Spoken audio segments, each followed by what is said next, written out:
Hi, everybody. Welcome to Four False Champions. This is a one-shot with three forever DMs finally getting to play a character in a game. Aaron, I just realized I have not. We've already had a mistake. I'm going to invite you to this game, Aaron.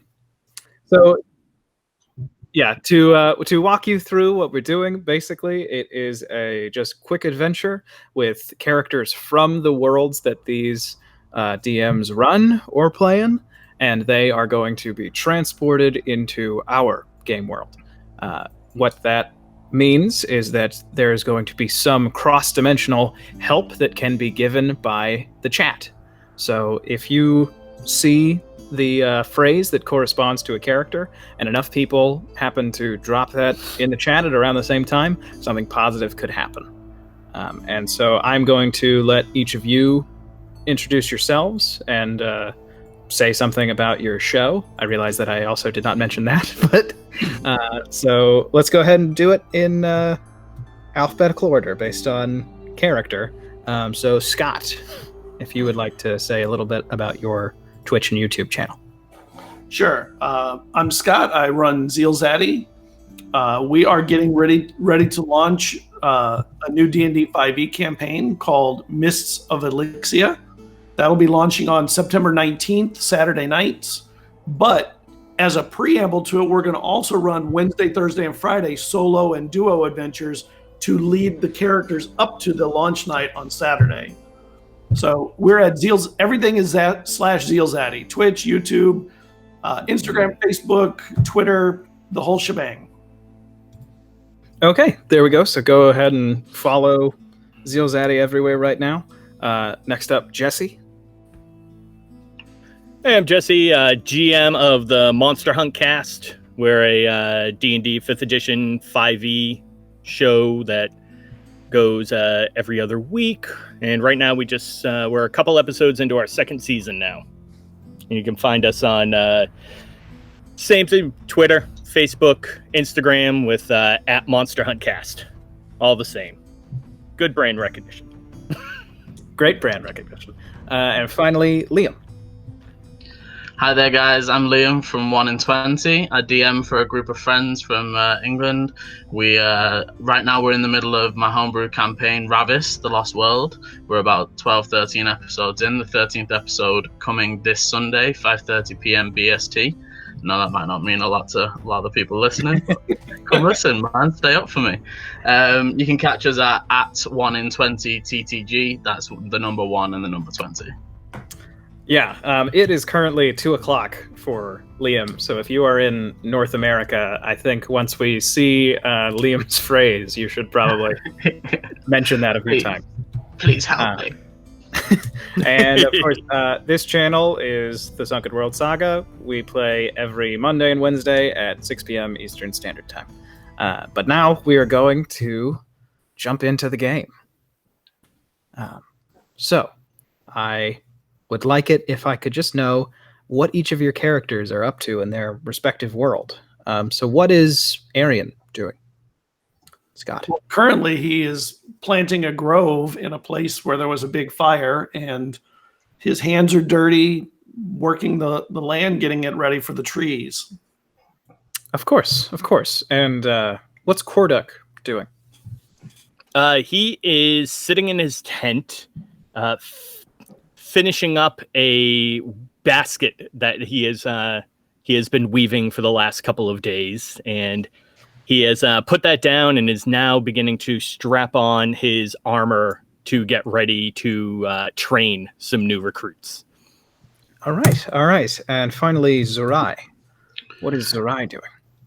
Zurai is in a dark cave lit by some light fires, surrounded by some hooded figures. He's currently checking over his backpack and his armor and his weapons and making sure that the designs drawn on the floor are just perfect. He's getting a little bit impatient, and he looks excited, ready to go somewhere. Right. And unfortunately, none of you quite finish what you're planning on, because all of a sudden the world stops. around you. Each blade of grass that you can see, the flaps of your tent, even just the sound of the wind is gone. Everything is static. And color fades away. And with no real pain, you feel the sensation of being knocked back. And all of a sudden, you find yourself floating through a void where there is nothing physical, but you are surrounded by these streaks of brilliant color that flash by your head. You think, dear God, I'm about to be blown away by this spell. That's the only thing that you can compare it to. But then, all of a sudden, it's gone. And with this sound like a tree being split, you find yourself floating in the air in a small, damp, cold room, the only warmth reaching you of fire in front of you on the ground, with a pair of robed figures seemingly casting a spell, and two elegantly dressed figures watching. And one of those elegant figures looks up at you. This is not our champion. We will have to do it again. How long? And this robed figure down here says, it will be roughly 4 hours, my lord. And he says, fine. Away with you. And you feel as if you are knocked back again. But this time there are no flashes of colors. Only the smell of something putrid. As the three of you fall into a swamp. You are still very cold, and you can see beyond the swamp there is a great deal of snow. But each of you have now fallen down, and you see two figures you only recognize from that void and from the moment in that ritual chamber.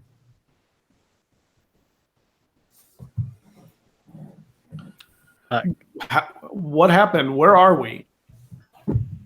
Corduck will immediately pull out both of his swords, point one at either of the guys, at either of the people. Like, who are you? Zariah looks back and forth, confused. I don't have time for this. The fool's messed it up. And he just starts looking through a book, and he sort of turns his back to them and starts walking away a little bit. He seems to be writing in a notebook. Sure. I think I overplanted the grove, but this doesn't look like my grove. And I back away Where you take a bit. Where is my child? Zariah, your child? What are you talking about? Return me home now. Yes, I was in. Return me home too. If I knew how to go home, do you think I'd still be here? Fools. And he goes back to making notes. What are you writing? Well, I'm not where I wanted to be, and you weren't here before, so clearly the fools back in Icadilf messed things up. My ritual. I was doing an important ritual. And he continues to write. Where are you from? I'm from Westeros. Rudstow. And where is that from here? And where is here? Where in Ravis are you from? I've never heard of these places. What is Ravis? Zariah look a little bit more cautious, and he's going to back up a step, just a step, but he's continuing to make notes, but he's not taking his eyes off the two now. Sure. Yeah, and Zerai, looking past them, you see that this swamp, there is a very narrow stretch of plain out beyond the murky ground that is it's free of snow, and when you look up to see why, it is that there is this massive cliff. And you see when you turn to the east that there is a road that you can vaguely see with how long it is that it snakes to seemingly go up the cliff. We better go find some civilization and figure out if there's someone who can tell us where we are and how to get wherever we're supposed to all be. Yes, knowing where we are would be good. Who were those people in the chamber before? Do either of you two know them? I have no idea. Shake his head. They were doing magic. Magic I'm unfamiliar with. I was not familiar with it either. Maybe we need to find them. I don't know. I agree. We need something. A facade sort of drops a little, and then he sort of picks himself back up and shuts the book with a snap. And is like, well, let's go then. Sure. Everyone make a perception check.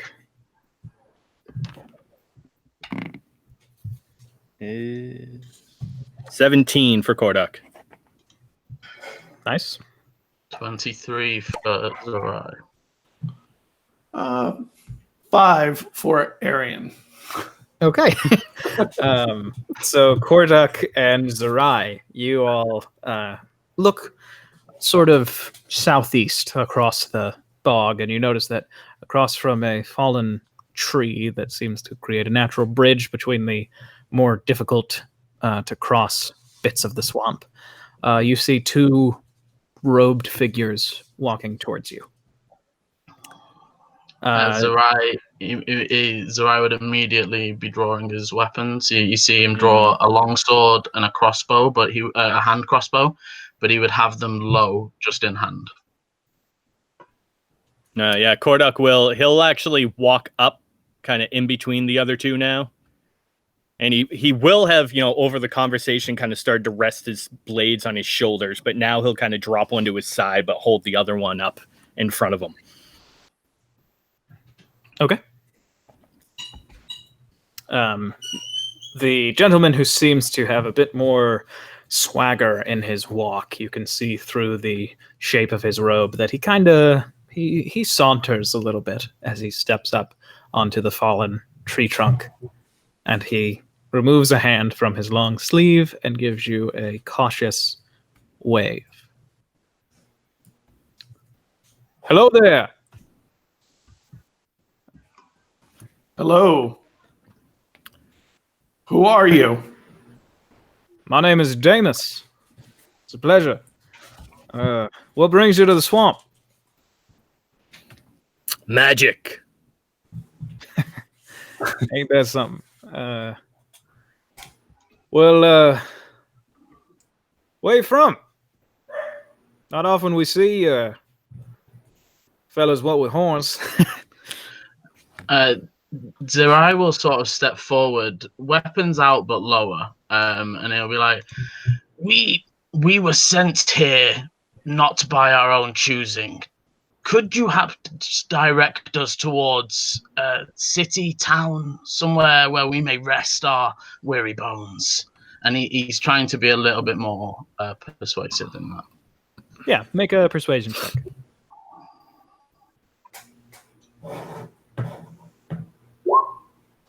16. Yeah, 16. He kind of nods and he takes a step forward across the fallen tree. Well, of course I can. And he points up at the cliff, and then he points at the road. And he says, if you follow that, wrap around, keep on the road, you'll find yourself at Grimwarren. Grimwarren Castle, Grimwarren Castle Town, they're the same thing. Thank you, kindly. Of course. Now, I've given you a bit of information. I wonder if there's something that you all might be able to do for me. Zerai will raise an eyebrow but stay quiet. And? Like what? Now, I don't know where you all are from. But here on the island, we take most forms of currency. And you see he reaches out his other hand and scratches at sort of uh, just the jaw of his face. I hate to be a pain, but it's hard to come by funds living in a swamp. So why are you living in a swamp? Uh, it's hard to come by funds, but most people who happen to have misplaced funds don't come looking for you when you live in a swamp. If you catch my meaning. He's got a good point. I would not come here for anybody. I would. It's not a bad place. Oh, it's not a bad place. It's a lovely place. I'm a fan of the local flora and fauna. Does any of the flora and fauna look familiar to me? So there would be some similarities. Like there are, the tree that pokes up. I do not know what type of trees grow in swamps, but if you've ever been to a swamp, this is probably a tree that you would have seen. You don't see many animals as of yet. Cardinal could kind of lean forward a little bit. Go. What is fauna?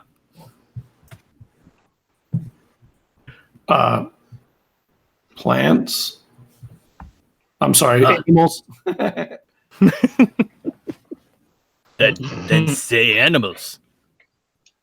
Right. I'm quite a fan of flora and animals. Now, if you wouldn't mind, we are running a little low on change. So perhaps if you could spare just I don't know, 100 gold? 100 gold for information on the direction of a town? Well, yes.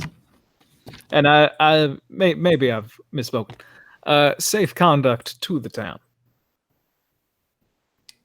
Are you attempting to rob us? No. I am simply attempting to exchange my service for your goods. Zariah laughs. He is good, this one. It is clever ploy. Because the other thing about a swamp, and this is important, mind, most people don't come by, so there's really nobody to help folk who don't quite know how to get out. But we you've know now. already Take road. You've already told us. Not everybody who's in a swamp needs to get out. I need You out. raise a good point. I need to get out. Well, it's your choice. You're three able-bodied fellas. Perhaps you who don't have the gold. Maybe there's something you could do. Zariah will like hold up a finger, like, one moment. We will talk about it. Yes. Oh, of course. And And takes he'll- a step back to and he'll pretend turn- like you won't listen. Yeah, of course. He'll turn to the others. He's like, gentlemen, I firstly don't have anything. Secondly, I don't like threats. I'm in complete agreement. I actually don't know if I have anything. Let me check my pockets. Oh, I have a few coin, but not what he's looking for. Yeah, he tinks his sword against his armor and says, I have what I have. Seems our hands are tied here then. Are they? He seems like he's just a brigand. Well, I mean, we're not stuck, but we don't really have any options, do we? I say we push him in the water and run. Oh, we don't need to drown anybody. I could just make that tree sort of wrap around him and hold him in place while we walk right around. Zarai's gonna like look over his shoulder at the guy he knows is listening to this conversation, and turn to, well, gentlemen, It seems not, and I'm going to aim the crossbow at him, but not fire. Oh, looks like you made a choice. Well, you make a good argument. Perhaps 30 gold instead. I think maybe smart decision is that you step aside. Make an intimidation check with advantage because the person this guy perceives as your companion currently has a bead on him. Well, that is not. Oh, there we go. The higher dice. That's actually 21. There you go. You know what? I'm feeling generous. How about instead, I tell you, if you just stick to this little patch, and he indicates to the patch of greenery that he's on.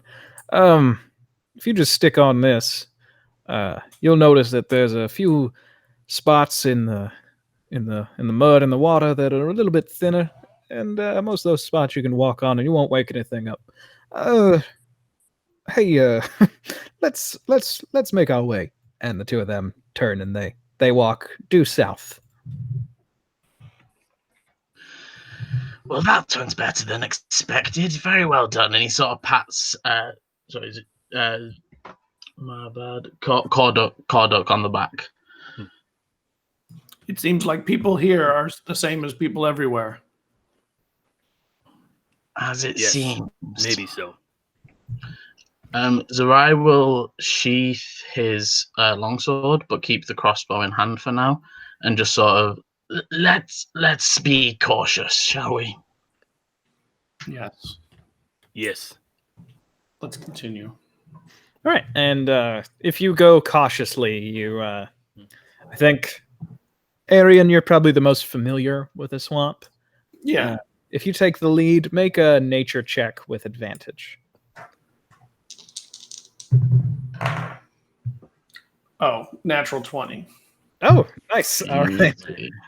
Arian, you're like, you know what? There's a few of these fish that I can see through the more watery parts of this mud. They look a little different, but you've seen one swamp, you've seen them all, and you manage to lead them through the more shallow bits of mud where you can see there are actually like kind of natural dams of like some rock that seem to be able to cross. And so you make it out of the swamp. Congratulations, you've crossed the first hurdle.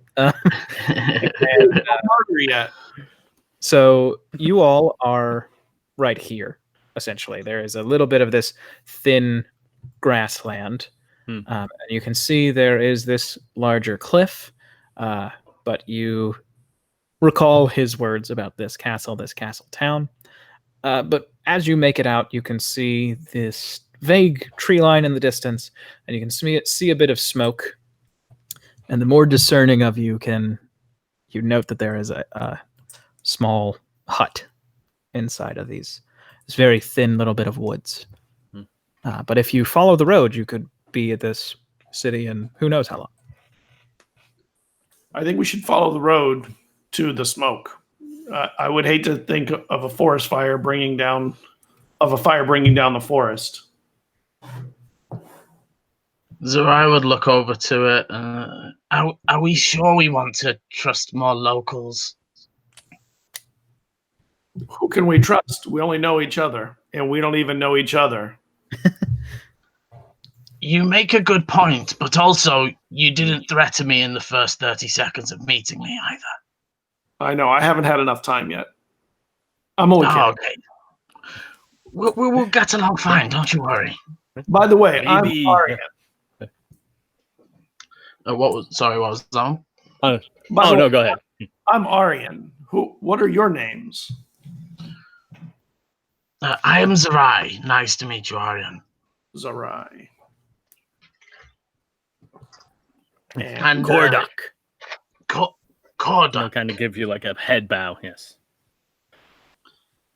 Corda. It's a pleasure to meet you both in these unfortunate circumstances. Yes. Hopefully we'll be home soon enough. The road it is then. Alrighty. Sounds like you all choose to follow Arian. He got you out of the swamp, so can't be a bad choice to go along that way. And you find yourself. The picture is not supporting your words, Mr. DM. I'm sorry. You find yourself. You pop out of existence. That weird multiverse magic takes you away. But you find yourself outside of a small snow-capped hut. There is smoke rising from a chimney sort of towards the center. And you notice as you approach that there are massive tracks that are similar to a bear, but bigger than... Well, I mean, frankly, I don't know how big the bears are in your all's world, but bigger than a natural bear. Bigger than your average bear. That's a big... As long as they're not smarter, that's all that counts. Zerai, on seeing the tracks, will attempt... It's fairly open ground here, so he's going to attempt to be lower to the ground and a bit more stealthy. And he's going to whisper a few words and cast Armor of Agathis on myself. Okay. You so feel... he gets close to the ground and he scoops up some of the snow and it begins to stick to him and freeze on the top of his armor. And while we're walking, I'm going to put on a ring from my pack, my ring of animal influence, just in case. Sure. Yeah, Kordok will just have he'll have his hands on both swords, but they're still sheathed, but he kind of has them clicked out a little bit just in case for an easier draw. Gotcha. Yeah, you luckily whatever left these tracks doesn't seem to be too close by, and you're free to approach this hut if you choose. Of course, whoever lives in the forest is probably a friend. They at least know what is around. This is true, but I'm going to let you go talk to them this time. I am not able to move my token. Oh, I'm sorry. I will fix that. There you go. Should be working. It is now. Thank you. We'll start heading over. I'll get a little closer and I'll start looking carefully. Are there windows too, or just the door? There aren't any windows. It seems very odd. It seems like basically the most simple construction it could be. The smoke, does it smell like anything cooking or just like a fire? It smells like some greens being roasted. Ah. It smells like food. I don't smell meat. Yeah, you do not smell meat. Meat isn't the only food. At least it might mean they're not going to eat us. And I'll knock on the door. Is it a curtain or is it an actual door or something? There is an actual door. The door is the most complex piece, but to your eyes, just a very simple door. I'll knock on it. Sure. And then back up a little bit. And you hear, just a minute. Just a minute. And after about 58 seconds, somebody comes to the door and creaks it open. Wait, did you say 58 seconds? Yeah, 58 seconds, just under a minute. Just about a minute, yeah. And you see a small, wrinkled, sort of like a naturally tanned skin half-elf woman open the door. And she is in very simple brown clothes, and she has a very wrinkled face and thin white hair. Oh, hello. Hello. Arian, Kordok, Zerai. It's nice to see you. Wait, what? Kordok had relaxed and taken a hand off one of his swords, but that ended. Yeah, Zerai's not quite swords out yet, but he is hands on hilts. And how do you know my name? Oh, it's it's just something. Well, it's just something I can do. Sorry, I forget that people don't like it. I don't get many visitors these days out here. I didn't think you all would be coming, today, so I didn't really prepare. When did you think we were coming, and why? I didn't know that you were coming until you knocked on the door, and then I knew it was. I've got. It's hard to explain. Do better. I'm trying. Sorry, I'm trying to think of it. Zerai is just making notes, just eyeing the strange figure. Just why don't you come in? That'll make it. You could be more comfortable. And she turns and she walks away. She Zerai walks will the long way to the oven. So what do you do out here? Oh, well, I brew things. I make things. I make charms. Protect people when they come by. Not very often, as I said.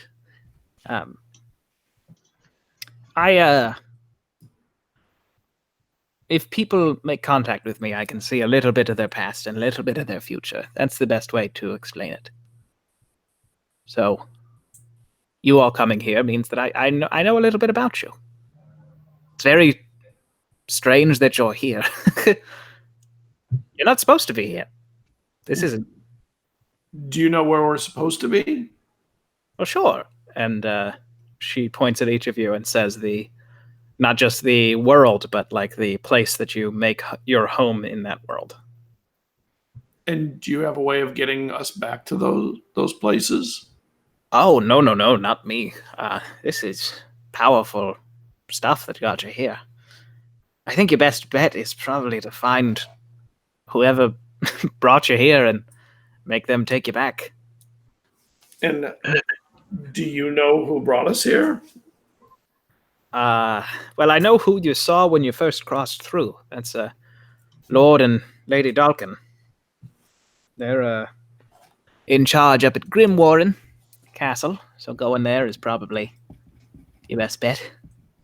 What's the spelling on that name, sorry? Dalkin. Dalkon. Okay. Thank you.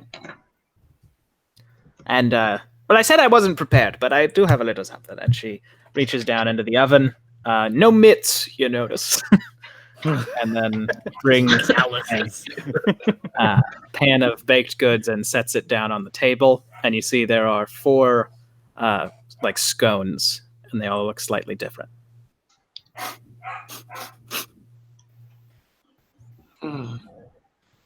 Zerai will slowly walk around the table. Yeah. The same. Kodak hasn't had breakfast yet. He never made it to the guild hall. I've got one with lemon. That's for you, Arya. One just with a little bit of brown sugar sprinkled on top. That's for you, Zerai. And then I don't personally eat meat, but I did put a little bit of ham in this one, Kodak. Yep. Zerai tentatively takes a few bites, but then wolfs it down. Yeah, it is the best scone you've ever eaten. I'll eat it. I'm immune to poison. Yeah, he'll take a couple of sniffs of it and then just kind of shove the whole thing in his mouth all at once. Yeah, it's a really good scone. Mm. So what kind of spells did you put on these scones that you're going to be messing with us with now? Sorry? What? I didn't do any spells. Turns to Aryan with like half a scone hanging out of his mouth, like, whoa. Yeah, Zerai just one finger like. The only spell I cast on this was my old mother's recipe. I don't know what you think. I'm sorry, I didn't mean to cause any fright. I just like to make things for people when they're coming. So do you know anything about Lady and Lord Dalkin that would assist us in getting back? They don't like to give things to people who are coming. They like to take things. Often lives. Took the life of the previous family, the Grimms, who kept the castle, so that should tell you a little something. And that's the only way for us to get back that you know of. I don't know of another one. So Zerai obviously has been making notes this whole time, and he sort of slams his book down.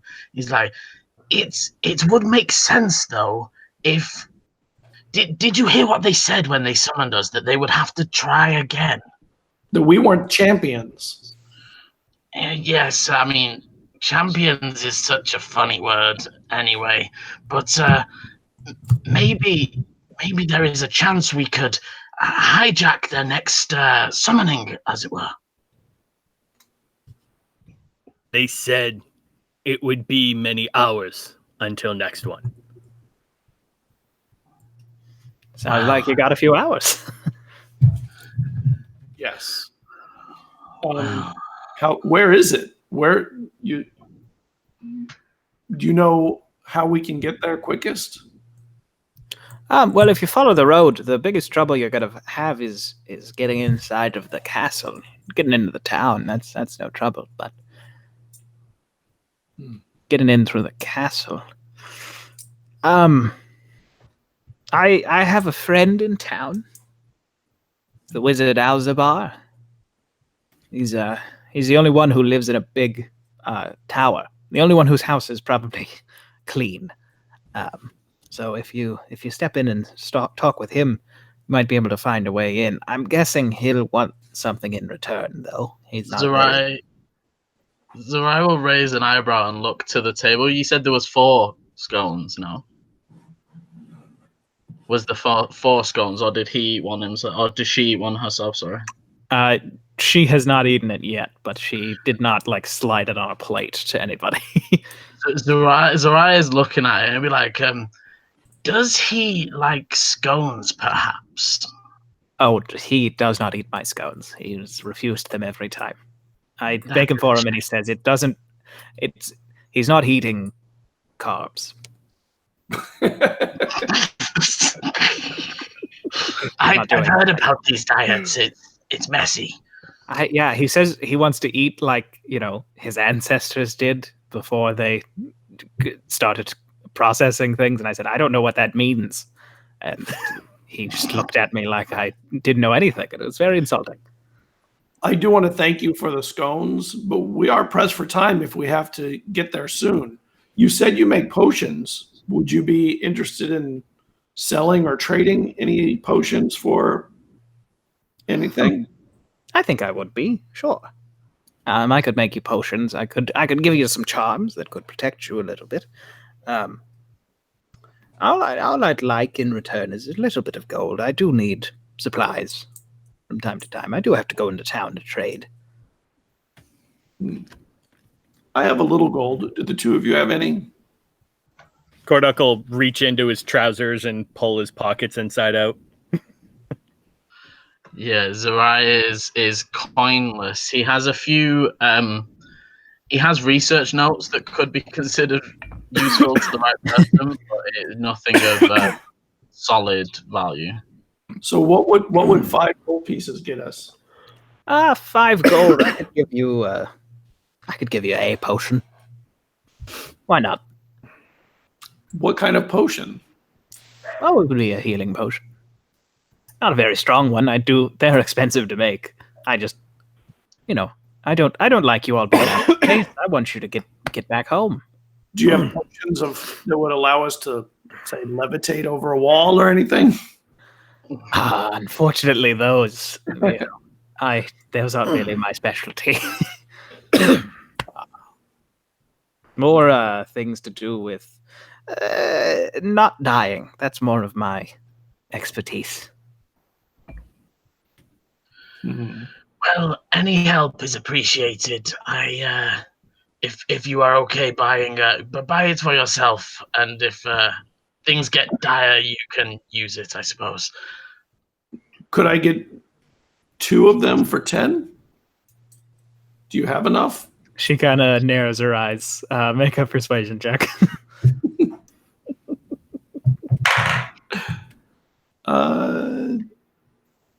14. out of, I don't know, respect for the way that things are naturally. How much do you have more than 10 gold? If you have more than 10 gold and you try to get 3 for 15, I'm going to be very cross. 10 will empty my pockets as badly as Core does. All right. Yes, I can give you 2 for 2 for 10. And she walks over towards her. Like, you notice that she has a cabinet. And I didn't really properly explain her domicile. It is a lot larger inside than the outside made it look. Like you notice that it has like growing plants out of the ground, just seemingly coming up through floorboards. And then you notice like this crate is very cold, like there's frost over it, almost like it is used to preserve food. But she walks over to a cabinet and slides it open, and you can see that there are a ton of like small ingredients, like herbs from all over the world, that sort of thing. Oh, nice. Little bits and pieces. But she has. Sorry. Are you a druid? Oh, I'm a little bit of everything. And she flashes you a smile. And then she shakily reaches in, and you see she turns around and has 2 potions. They are a sort of fuchsia red, and you can see that floating in them there is what appears to be a mint leaf in each, and little pieces of kind of like raspberries, but they seem like just the little bits that you would pull off of a raspberry, but they seem kind of pointy. There are just like a few of those floating around in the liquid mixture. She brings them over and sets them down. And that's all I can do for you. 10 gold. Thank you very much. Sorry, go on. And I'll give Zerai and Corda each one of them. Zerai won't notice immediately. Since the bargaining has sort of been going on, he has been sort of flicking through his notes, and he is translating into common from whatever language his notes were written in, a potion that is sort of like a help for burns, and he'll slide it over with the 10 gold. I don't have much else, sorry. Well, thank you. This is a bit of a blind spot for me. I'm very good at, frostbite because it's very cold around here. I can help with that, but not real burn bite. Thank you. And you see she slides that into like a pocket on her sort of tunic, and she says, "Well, I'd love to help you a bit more, but let me show you out. You did say you were pressed for time." Zerai will then pick up the potion and be like, Arian, are you sure he's looking towards the armor and the weaponry. I see more armored than you. Are you sure you don't need this? I have a potion of my own. I'd rather you each have one also. All right. Zerai, at this point, you actually feel even better as you feel that something comes from your world. There's just this familiar surge of arcane energy, and you feel like you have 5 temporary hit points. Ah, nice. He feels the warm feeling, and he remembers his home and why he's doing all this in the first place. So you talking about who needs the potion most, you feel great. Who knew being nice could feel this good? I think there's a bear out there, by the way. There's some huge bear tracks. Are you safe in here? Oh, Alan? He's a friend. Oh, Alan. Nice. That's not his real name. That's what I call him. His name's hard to pronounce. That is Big Bear to you? Very big. Oh. Kind of gives it a little bit of shrug. Starts to walk, follow her out. Thank you for your hospitality. So I will follow. Yes, thank you. It's nice to meet you all. I hope you make it back. And she closes her door. What a weird but nice lady. Yes, very weird. And Oh, sorry, wrong map.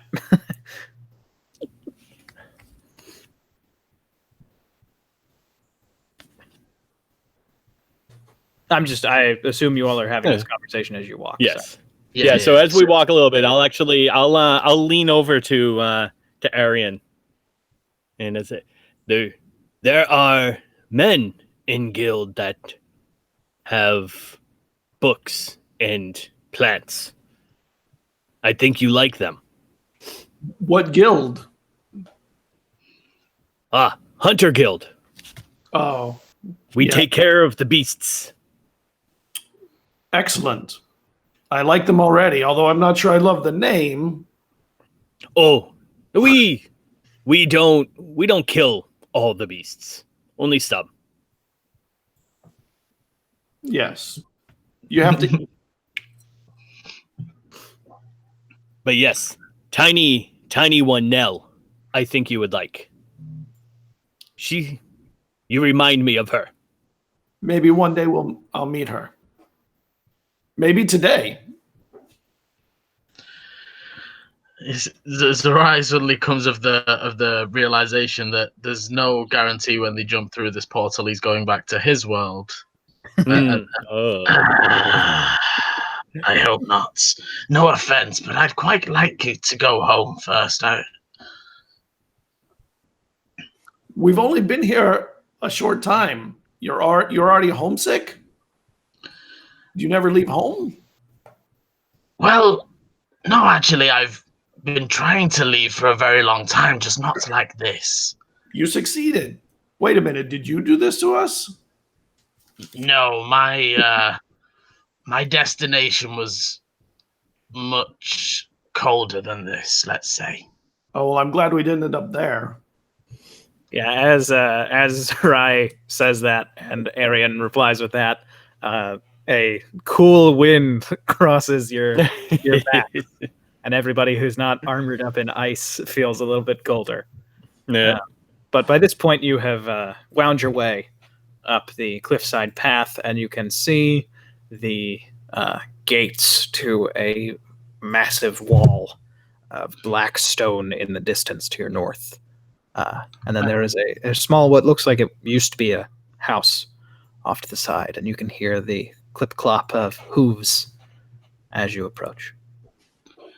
Zerai is going to hood up at this point, just to sort of keep the horns and some of the features hidden.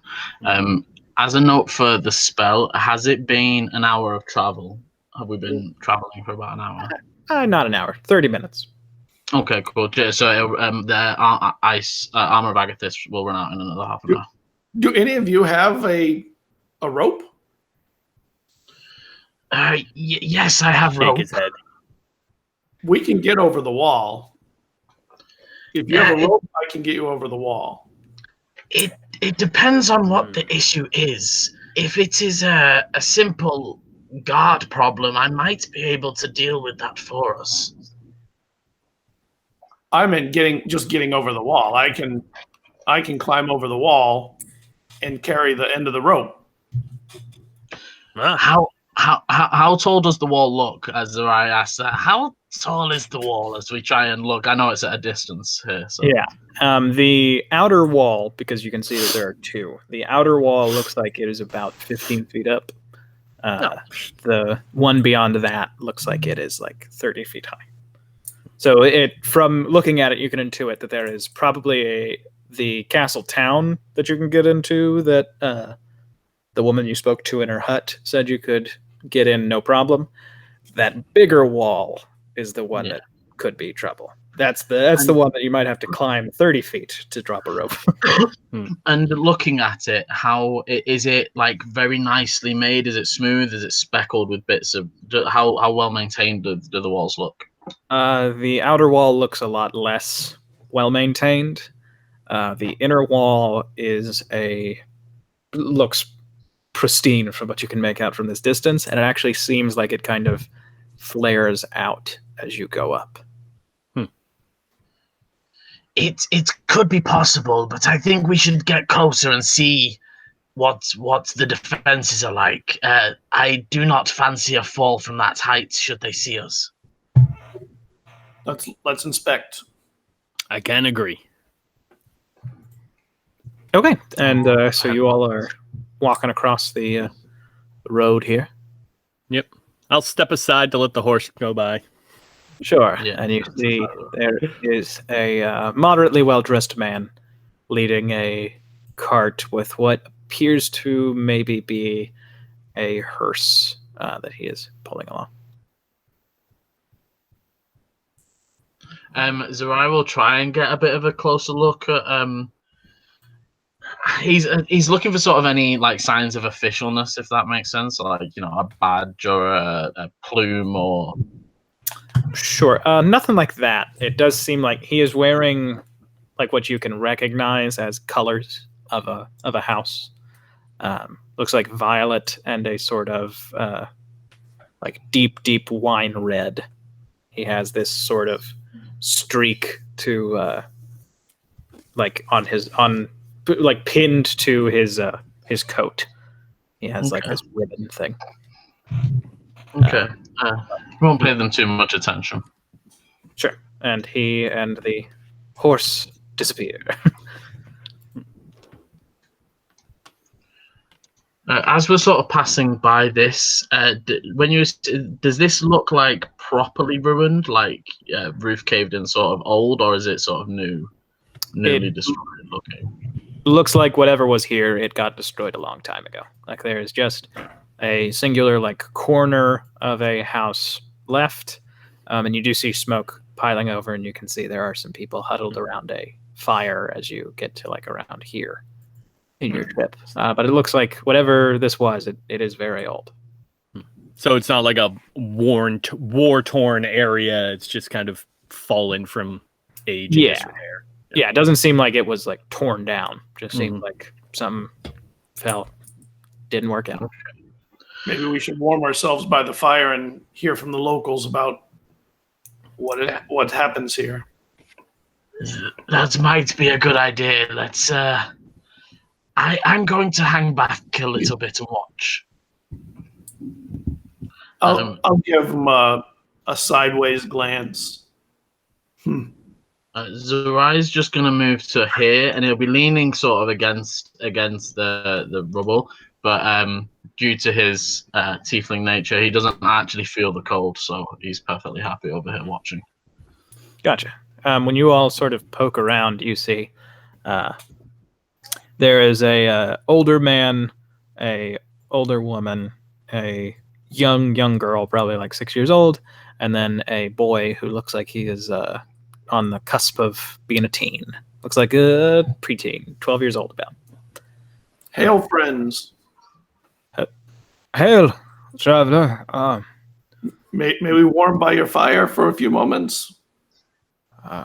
Of course, there's always room. And you notice subtly the mother and father kind of reposition the children to be further away from you all.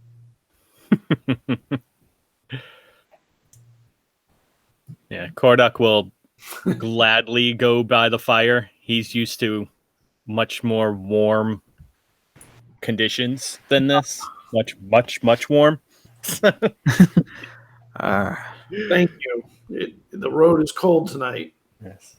You all seem out of place. If you don't mind anything. He sort of looks at Kordak and he says, I mean no offense, sir, but I don't quite know what you are. I have been called Hobgoblin. Right. And then he just I am Kordak. It is good to meet you, sir. And he looks back at you, Arian, and says, We don't get any of those here. Well, that's too bad. He seems very friendly. You do. It's simply strange to see someone so unique. Is all. So, what do you get commonly around here? Humans and elves. That's there it. were, Yes, there were dwarves on the island, but they left a long time ago. That's too bad. When invaders come from Yorn, we see orcs and Goliaths with their humans, such as ourselves.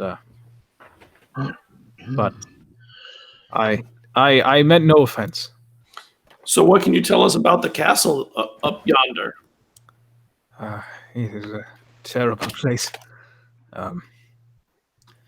Lord and Lady Dalkon do not have much time for the common folk. They will occasionally take prisoners for crimes that seem to change by the day, and those who are taken are never released. We ourselves are waiting outside of the city wall because my brother from down south said that he might have work and I might be able to relocate. That sounds like you have a good plan for your near future. Our future includes us going into that castle rather than avoiding it. Do you know of any easy ways in? I don't, but I do know someone who might. Brunhilde, she runs the refinery where I used to work. She bragged about, as a little girl, going inside and stealing something back when the castle was ruled by the Grimms. If you sought her out, she might be able to help. And I know that the wizard who lives in town has no love of the Dalkans. The wizard Alzabar? Oh, yes. As the conversation's going on, Zerai is looking the group over.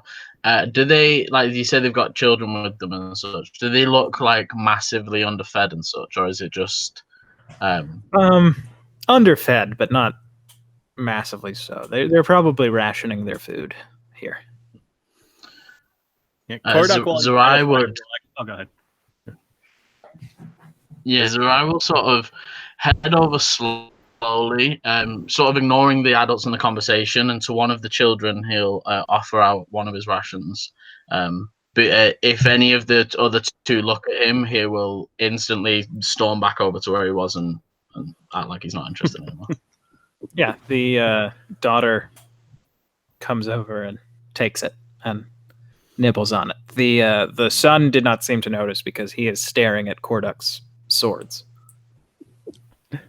Oh, can you? Korduk will actually he'll pull out this little kit, has a little wooden box with some thread and yarn in it, and he'll just kind of start working on a little something. Keep himself busy.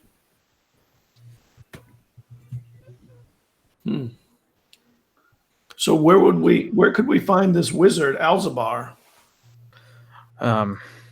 Once you get inside, there is a tower that seems taller the closer you get to it.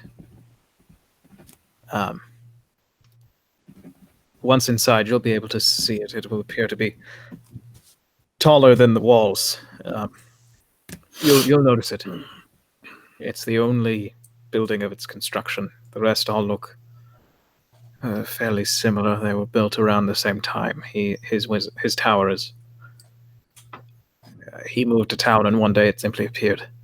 And Brunhilde's brewery is where? The refinery. It's close to the inner wall. where the castle is. Well, I think we've warmed up for the most part, and we'd like to continue on and make as much as we can of the sunlight. So, Right. thank you for the warmth, and enjoy the food that my friend Zerai supplied your children. When you say that, the mother whips her head around and sees her daughter eating, and she kind of like goes, I'm terribly sorry. Here. And she goes over and rifles into a pack and pulls out a piece of bread that looks a few days old. Brings over. It's like half of a loaf, and she tries to press it into your hands, Arian. No. No, we have enough food. We do not need to take it from other folk who need to eat as well. It's cold, and you have a long road. Zerai is sort of again. He's still trying to act like he's not interested, but he's like, "We will be home very soon. I do not need it. I have spare." Fine. But thank you. She nods and she looks at you, Zerai, and says, "Thank you." Do they seem as though they have any? Do they seem as though they have any protection on them at all? You do notice that there is a hatchet over here. Oh, okay, that's it then. Yeah. Yeah. All right.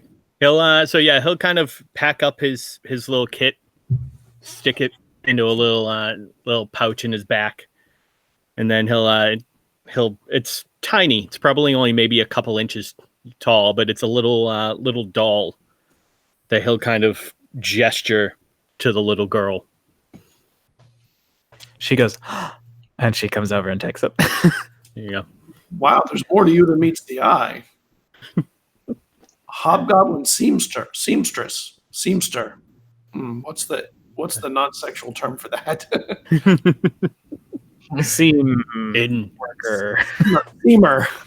in my home, in my tribe, I was the weaver, but my children like toys. Very nice. The father looks back and says, "Mine as well. Thank you." And he'll then reach back again into the little pouch and pull out. It's like a little carving knife, maybe only like 4 or so inches from tip to hilt. But he'll hand that to the boy. Yeah, the boy starts to move forward, and the mom just takes it out of your hand. May Allah keep you well fed. I thank you. He, perhaps in a few years, he can try. What? My son, when he's little girl's size, learn to use that. Maybe he do too. Maybe he can learn to use it, but not keep it. Practice, but not keep it. Thank you. And the boy, looking dejected, goes back and sits down. Zerai will look over his shoulder like, if you two have finished being sentimental, we are on a time frame. Let's go. Sucks up I agree. few seconds worth of heat, and then and you all come to a massive gate, guarded by 4 extremely well armored for a town that doesn't seem to be that big now that you're that close. They are very well armored in this like harsh gray plate with a lot of bits that could, turn a blade across it. They see you all approaching, and one of them goes, "All right, do you all need to come inside?" We do. "All right, it's 5 silver to come inside."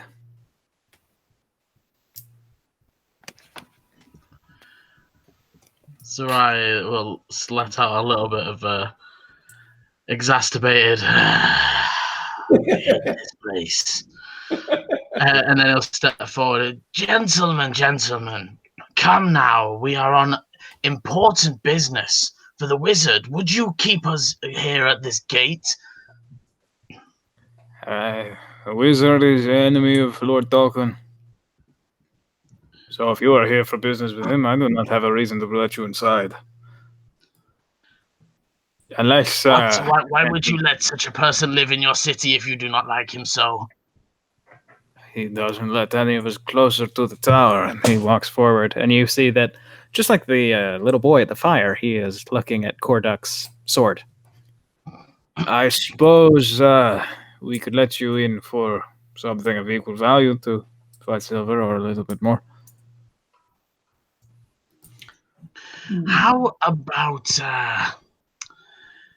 this sword? And he pulls out his long sword and presents it hilt first. It looks very nice. It's not doesn't seem magical in any way, but it's very nicely made. Yeah, he walks up and he takes it and he swings it, and you can see that he actually knows a little bit about swordplay. And he goes, "This is nice. Yeah, all right. Can I have the sheath?"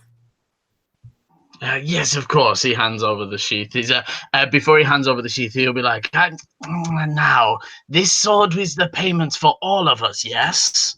Oh, of course. It's a nice sword.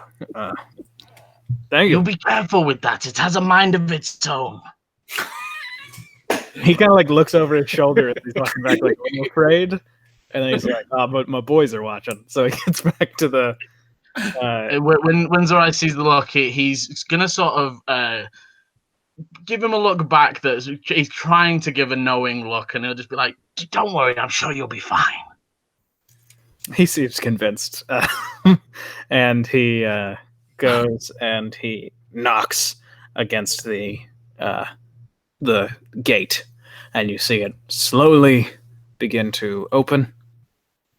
And inside, you see that the natural warmth of the town keeps the snow not quite as dangerous, but there does seem to be some like ice against the windows of some of the buildings and such. But you are free to enter. Just so you are aware, in the grass, he won't hide this from the group. Once we are 5 minutes, maybe even less from the gate, he will summon the sword back to his hand. Smile. Yeah. Okay, and you all are inside of Grim Warren Castletown. The architecture is very Gothic.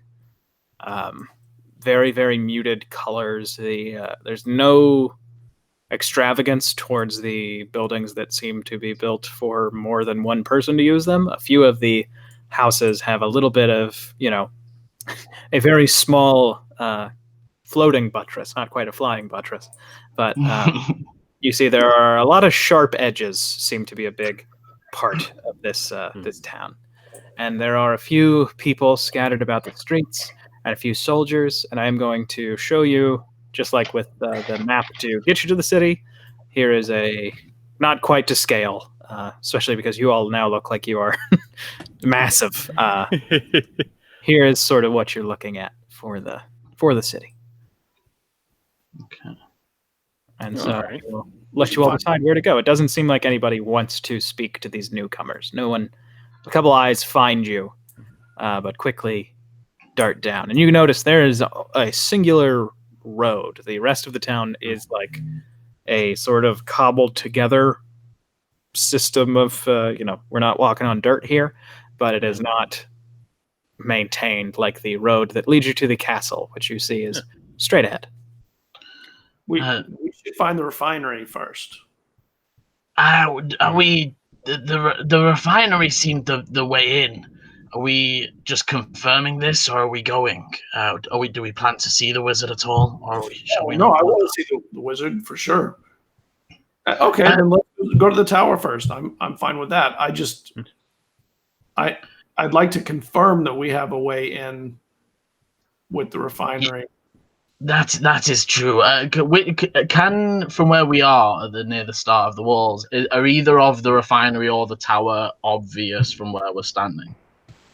Yes. So you see in the distance, just past a few houses, one larger building, you can see that there is a building that is almost as tall as the inner wall, not quite tall enough that you could jump onto the sort of flaring wall or anything from the roof, at least from where you can see. And there are like 5 smokestacks that seem to be pumping a constant stream of black smoke up that mixes with the snow and seemingly melts a little bit of it before it can fall to the walls. That is, you intuit, the refinery, a brown roof instead of the black roof that a lot of the buildings seem to have. And then the tower is a massive building that seems to be made out of like marble, and then like what would be the next floor is like ivory, and those two like seem to go back and forth. And it looks like, it looks a lot fancier and a lot more inviting than most of the other buildings that you can see in town.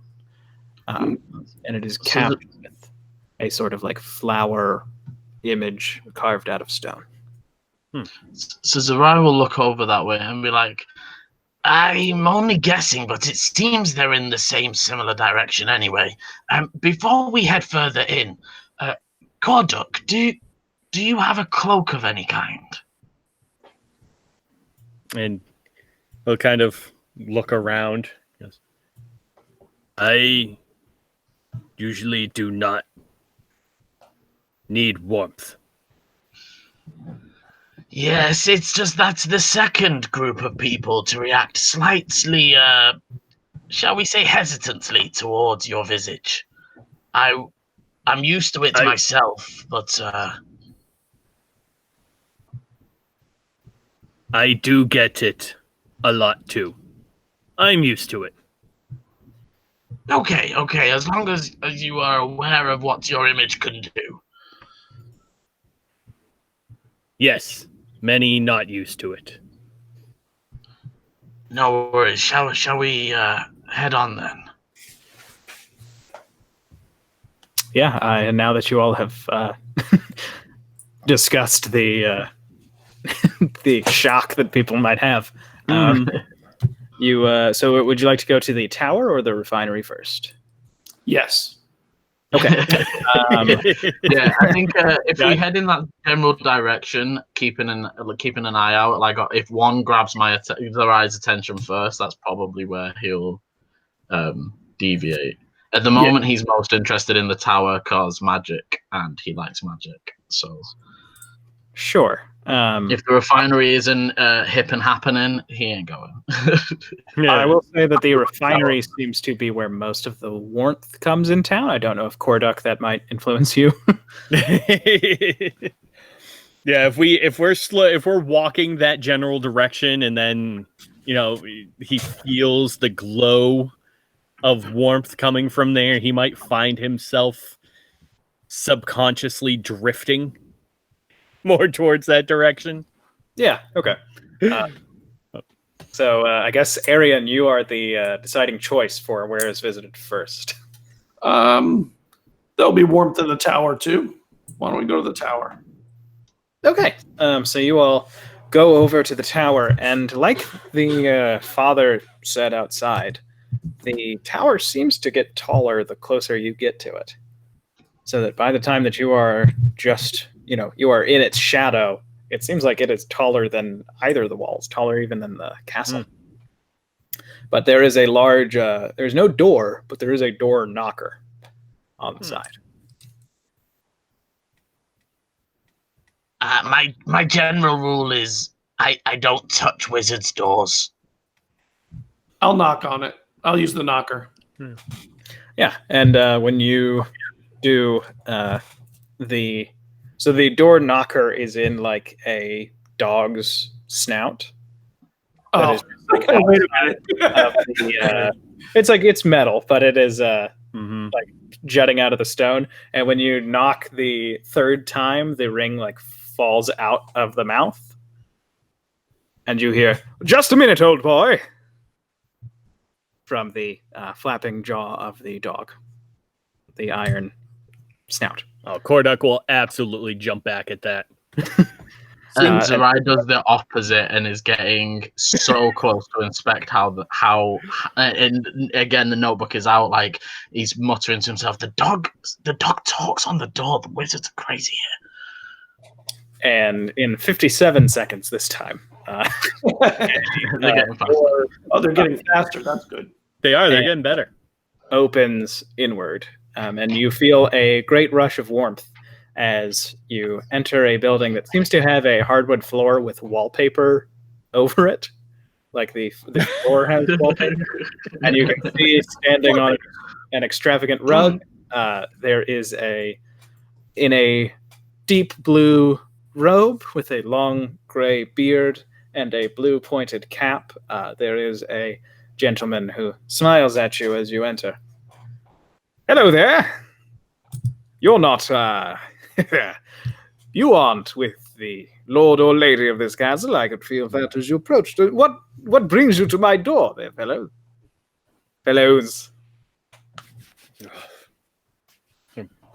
Rubbing his arms to get the warmth back into him.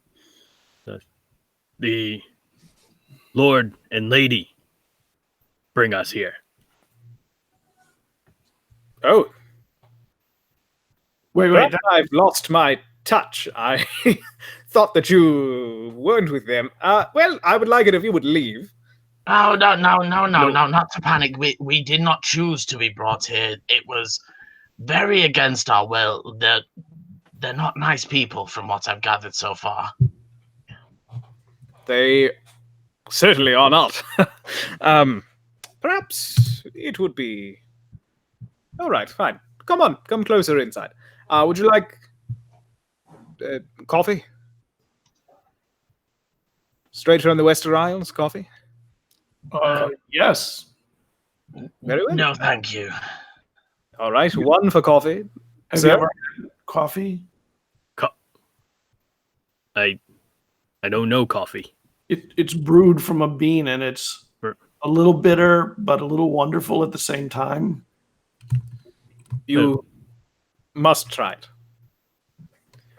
It's the primary export of Western Isles. It's delicious. Kind of nodded his head a little bit.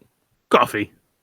And he walks over to the fireplace. As you observe, you notice that this is a sparsely decorated floor. He has a singular bookshelf, a small table that seems like it's probably for receiving guests, this fireplace, 2 chairs. He has a small, looks like a toy, like a children's little cart. Then he has a large blank canvas propped up on an easel, some painting supplies. And then what you didn't notice when you first entered, there is about the size of a large dog, a horse just moving around. Oh. I will head towards the horse. Sure. Make an animal handling check as the horse approaches you, not quite sure what to do.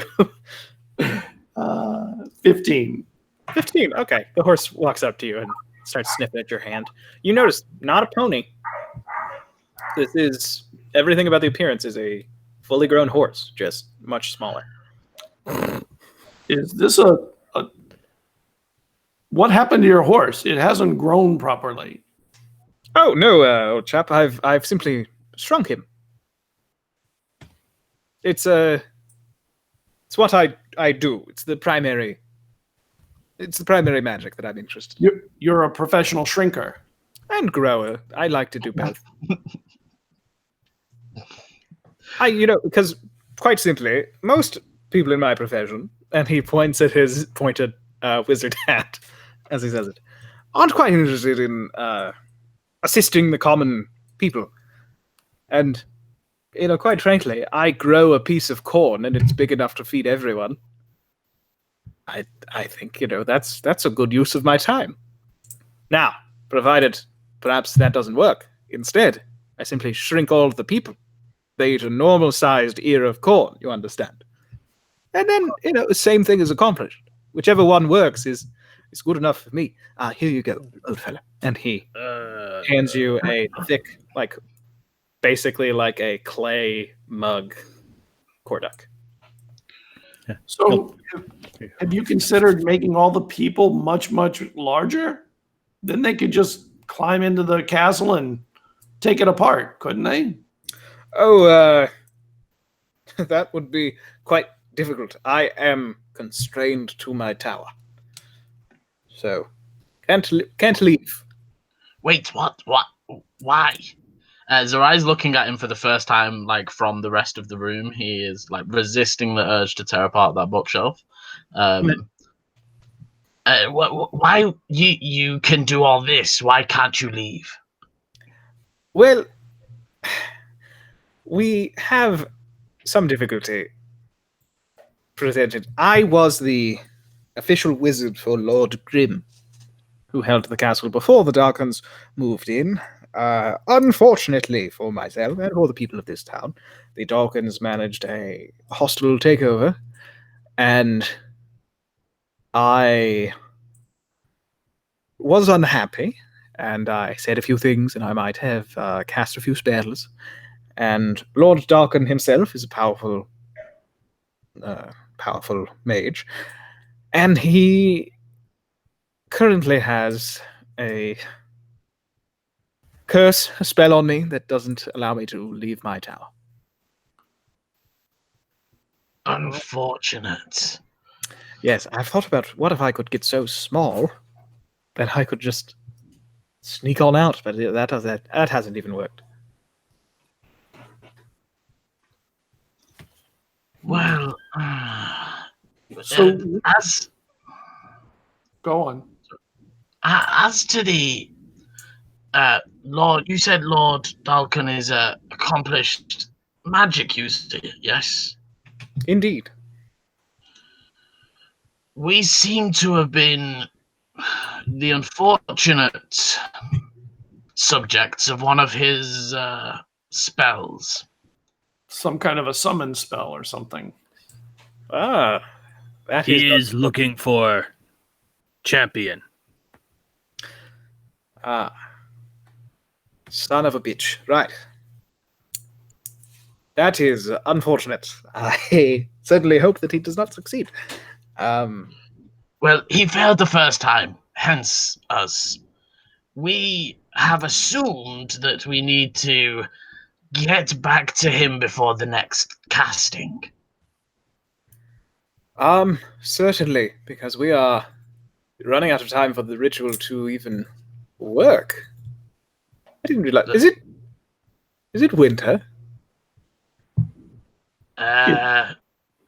Yes. Gloomily, Kordakula. Yes. You have to forgive me. I don't have a window. I didn't put one in before I was stuck here, and I can't put one in now. It's very frustrating. I don't. All right. Have you tried leaving via a familiar?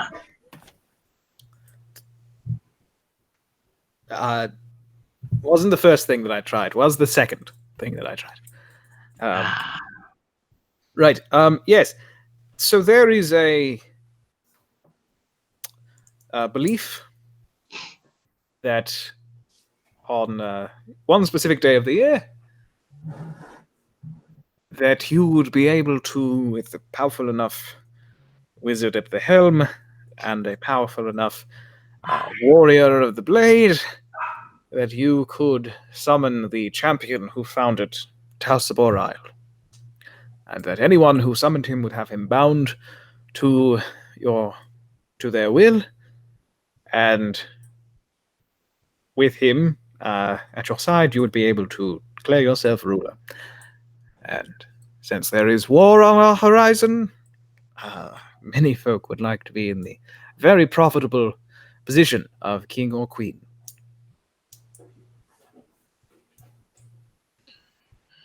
Understandable. So I would prefer you gents going home to the champion being brought here and in the hands of Lord and Lady Dalkin. So is there anything you could do to assist us in both getting there, and from what we hear, we may end up having to battle our way out or battle them to do so, that we could use in eliminating them if that's to be the only way? I think I would. And then you would be free. Yes, well, if I was going to send you inside, I would have a favor that I would like you to do. Because I am aware of how I am bound, and it's very unfortunate. But I would have an item that I could give you, and then I have a way for you to enter. And am I correct in assuming you would like us to unbind you? That is correct. Inside of Lord Dalkin's study, there is a harp that, if it were broken, I would be allowed to leave. But it currently plays a song that weaves a arcane melody that binds me inside. So Zerai is nodding, but he's sort of scanning the wizard for any signs of falsehoods or is this trap is what I'm looking for. Make an insight check. As he does that, Korduk takes a sip of the coffee and his nose kind of wrinkles when it hits his tongue. Oh, do you take sugar, old boy? Yeah, yes. Oh, all right. Let me get you some. And he takes a little thing. That's a 14 on my insight. I think Kodak seems like a 4-lump person. I think you're right. And he gets 4 lumps of sugar and just dumps them right into your coffee before. He'll lean over to Arya and be like, what is sugar? Oh. It's what makes the world worth living in. That's right. That's certainly how I feel. Well, I have. Let me go. Be right back. And you just see all of a sudden his body is like covered in mist that like starts at his feet, and he is right next to his stairs. And you just like he's just gone, and he appears right next to his stairs, and he just sprints up them. So does Zerai believe that he is being forthcoming so far? Yeah, with that 14, you intuit that he likely believes that what he's saying is true. He's not trying to pull a fast one on you, from what you can tell. He gave us coffee and sugar. So Zerai will turn to the other two and, well, at least this one isn't lying to us or trying to trick us, I don't think. Unless he's very good at it, of course. This is true, but I would probably have issues with the person who locked me inside a tower too, so enemy of my enemy and all that. At least for the moment, I think we can trust him. And he has a pony. I mean, a horse. Very confusing. There is man in guild, team 3, who can poof like him. Not nice, but kind. Right. I trust him. Hello, I've returned, so you can stop speaking about me. I have Walls echo. this tower is an expression of me. I have this wand, and he brings it up, and you see that carved onto the side there is a single like tally mark, sort of towards the tip, and then towards where you would grip it, like just above the handle. There is what looks like the vague outline of a person, and it seems like they are restrained. He says, this, if you are able to, and, if you happen upon them while they're doing the ritual, you would only get one chance, I think. But if you are able to restrain Lord Dalkin while his lackeys are working the more base parts of the ritual, I think you might be able to find a way to jump through in place of the champion. Undo whatever it is that happened to do this to you. bring you here? This would be very helpful. Go back to your home. I assume you all are from, Hallandor? If that makes you feel better. It doesn't. I don't believe in trading one empire for another, thank you very much. So, what would it take for us to prevent him from doing this again in the future? Oh, well, we're not set for another day like this for a few hundred years. He's a powerful wizard, so he might make it then, but I mean, if you break me free, I'll go south and I'll return with, a bit of force behind me, if you understand. Excellent. But Zerai, how do we get home? Well, I think if you can put a stop to him, he'll be handling the more important parts of the ritual. So if you can stop him, but the ritual carries on, you'll have a chance. There'll be a bit of a silvery, almost sheet of light that you'll see. It will be difficult. Zerai sort of nods and turns to Korduk. I think there is a chance I might be able to hijack the ritual. I know a little about portals. If we can keep him busy, it might give me time to look. Wonderful. And, if none of this works, Kill him. Yes, and I will admit that I'm familiar with the ritual. If you kill him, the ritual will continue. Even if you kill the lower wizards, you will have a chance to, as the ritual undoes itself, to make your way back to, I don't know, are you from Dasiro? You might be from Yorn, he says that to Korduk, but the two of you, I'm not quite as sure.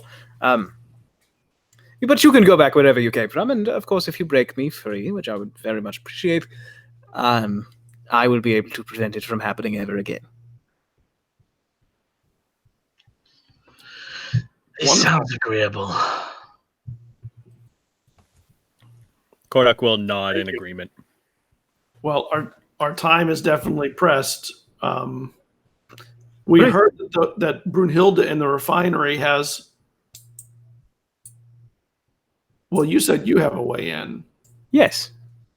I thought. I've been able to get people quite small.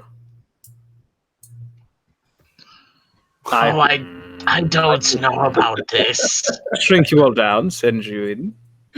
Zerai is backing up a little You'll bit. be able to escape notice, sneak under the gate, go under the door. I don't want to be a small horse. I don't. Oh no, you won't be a small horse. You'll be a little man. Could you make us big enough that we could just kind of reach over and climb over the wall? Not quite that big. You get taller than 24 feet. I find that the body doesn't quite hold up. Zerai will look to the other two, and not to sound ungrateful, but I think we might be better trying, at least talking to Brunhilde first before we shrink ourselves. Getting stepped on would be a terrible inconvenience. I agree. Sure. My team has half men. They're easy to pick up. Not very good in fight. Don't know getting small would help. Well, it would only be for a period of time, so you would be able to pick yourselves up at full size in some time. But yeah, quite frankly, you all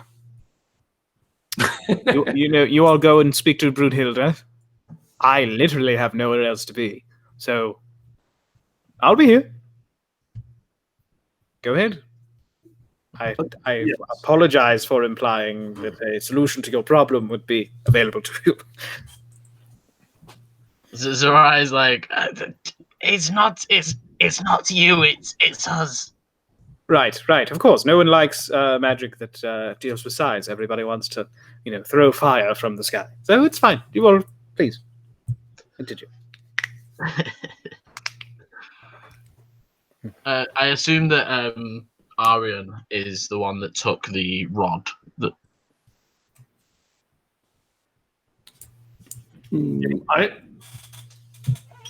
I assumed you had taken it. One of us took it. Wait, nobody assumes that the hobgoblin dual-wielding longswords takes the wand? Come on. I'm sorry for assuming. Zerai will does it matter which of us uses it? As long as you can cast spells, that will be fine. You have to be able to. That's all. Zerai just looks to Arian and shrugs. I can if you wish. Take it. And Zerai will take the wand. Sure. You have a wand of paralysis with 4 charges left. Perfect. Well, please feel free to go and speak with Brunhilde. I don't know who that is, so have a pleasant chat. Thank you. Thank you. Bardock will kind of raise his mug, take one little sip, and his eyes will go wide. Like, I like sugar. Oh, sugar's very nice. You know what? If you happen to come back, I'll have a pouch ready to go with you. Swig the rest of the coffee, place it on the mantle. Zerai will be heading slowly towards the door, but trying to still get as much detail of this place as he can before he walks out. He's especially going to be like, as he passes through the doorway, like trying to look on both sides at the same time to try and determine how it's done. Taking as much time as possible before he finally leaves. Yeah, nice to meet you. Thank you. Pleasure to meet you as well. Goodbye. Bye. And as the door closes behind you, you hear the faint sound of a lock. Make an Arcana check to see if you glean anything, Zerai. 21. It is a combination of abjuration and illusion magic. Seems to be. He will make that note next to a little note in the bottom that says castle ? Okay. And then you all walk outside and you hear the faint sound of a lock. And when you turn back, you see that it is just stone with a dog's mouth holding a door knocker. You make your way to the refinery, and it doesn't seem like this is the type of place that you're going to want to knock on the door, because as you get closer, you can hear the sounds like things being kind of like crushed. Zerai will mention to the other two, if Brunhilde is less than cooperative, I have a spell or two that might be able to push it in our favor, though she won't be very happy afterwards. Okay. Just in case. So let's go in. And then he'll head in. Okay. You all enter, and you notice immediately what is creating that crushing noise, because you see people who seem to be walking between this massive table at the back, where you see these great big green rocks, like not gemstones, like large chunks of ore that are green, and carrying them to these large furnaces. But then when they chuck this rock inside, you see these machines just kind of like shake in place, and you hear what sounds like a hammer like hitting something over and over again. But each of the machines seem incredibly hot. Everybody who's walking between the table and their machine seem to be sweating profusely as they make their way. And at the center of the room, you just see someone watching and like making notes, presumably the forewoman. That would probably be Brunhilde. Kordak will lean over to Zerai and be like, she writes too.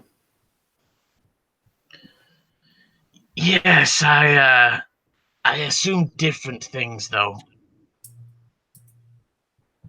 Yeah, she's probably good with numbers. I mean, if she knows portal magics, that would be faster solution. Let's go But speak. it is unlikely. All right. So, not enough. That's what she is, whispering under her breath as you all walk forward.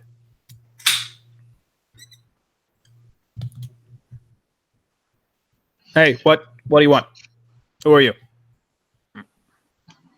What are you doing here? Do you want a job? Are you looking for work? We need a quiet word if possible. Well, I can't leave the floor because if I do, everyone here is going to stop working because none of them care that this is the only place they can work in this town. And she says that looking at several of them very intently. So no, if you need to speak with me, you can speak to me here. What are you a buyer? Do you have a mine that you want to start having ore pass through here? What do you want? So we need to get to Castle. What's he said? Zerai seems like uncomfortable for the first time since arriving. Not used to being told no. All right. So you heard about that. Listen, I don't know what you've heard, but I have never snuck inside the castle. There is no way to sneak inside the castle. Certainly, old lady in hut that is small on outside but very big inside. What? Tell us you do. I don't know who that is. Do you know of any ways not to sneak in that you'd like to not let us know about? I would say that the best way to not sneak in is just that. Don't sneak in, because if the Dalkins find you, they'll hang you from the wall. That's what happened to the last person who tried to sneak in.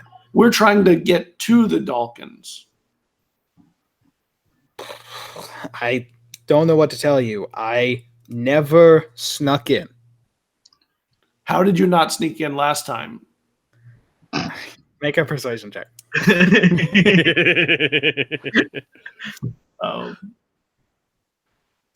10.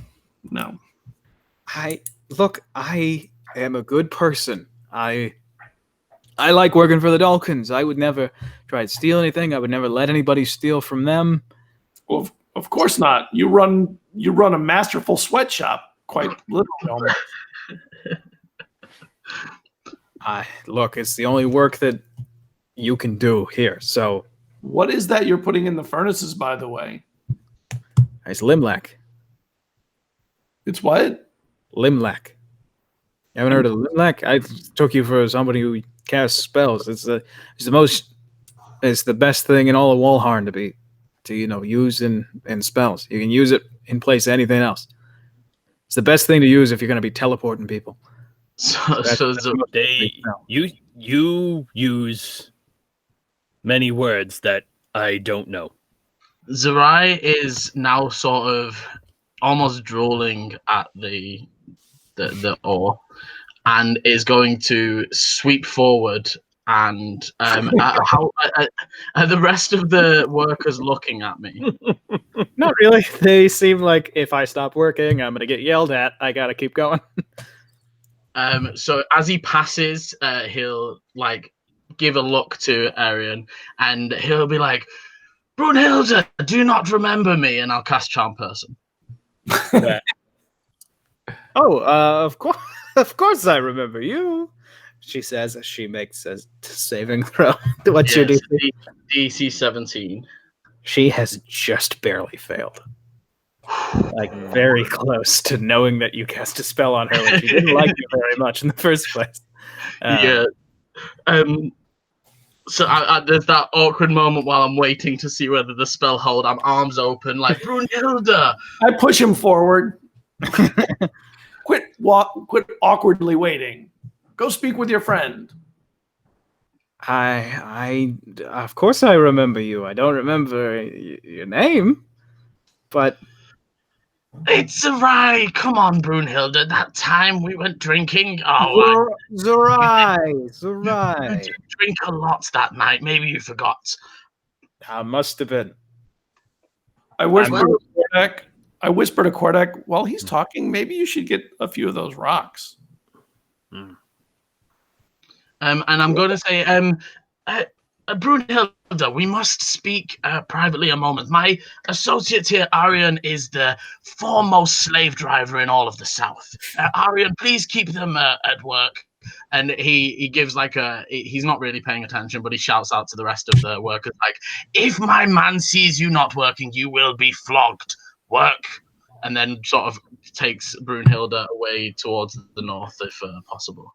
Yeah, no. I mean, Kordok will look around and go, I work too, and start working. He'll start walking up to the big table. I'll make a very gentle thunderclap sound. Get to work. Make a performance check, Kordok. Oh, I'm awesome. I have points in that. I promise I don't. That's an 8. It's an 8. Like you, she's not looking, and no one else seems to mind that you are. You're currently the teen who doesn't really care about if the job gets done. I'm probably bigger than all of them anyway. I can carry more stone. That's true. They know that you don't know what you're doing, but you are getting a lot of rocks off that table. Definitely getting the rocks off. Yep. And she is happy to go with you, Zerai. And by the table, it is a little bit quieter. So I'll move up to the table, and you said there are some rocks actually on the table at this point as well, aren't there? Yeah, and they are like basketball-sized rocks. And Kordok, you're very strong, but they are heavy. Huh. For a moment, Zerai thinks about trying to pick one up, and then sees Kordok, give it a good heft, and thinks twice about his weedy alarms. Now, Brunhilde, look, I've actually come to warn you. Oh? You told me that story, and I may have overheard. Some of the guards know that you snuck into the castle. Shit. Fuck. It's fine. It's fine. I've got your back. Don't you worry, Brunhilde. All I need to know is how you got in, and I can cover it up. I can cover your tracks. Right. Okay. If you go past the barracks, around the wall, there's a pipe that's big enough. If you crawl in it, you'll find yourself in the sewers below the city, below the castle. You go in there. There were some weird little things in there when I was a kid. I wouldn't want to see them again. But, you get around them. Thank you for your help, Brunhilde, and I will sort this for you, I promise. Now, I suggest you stay here for the time being.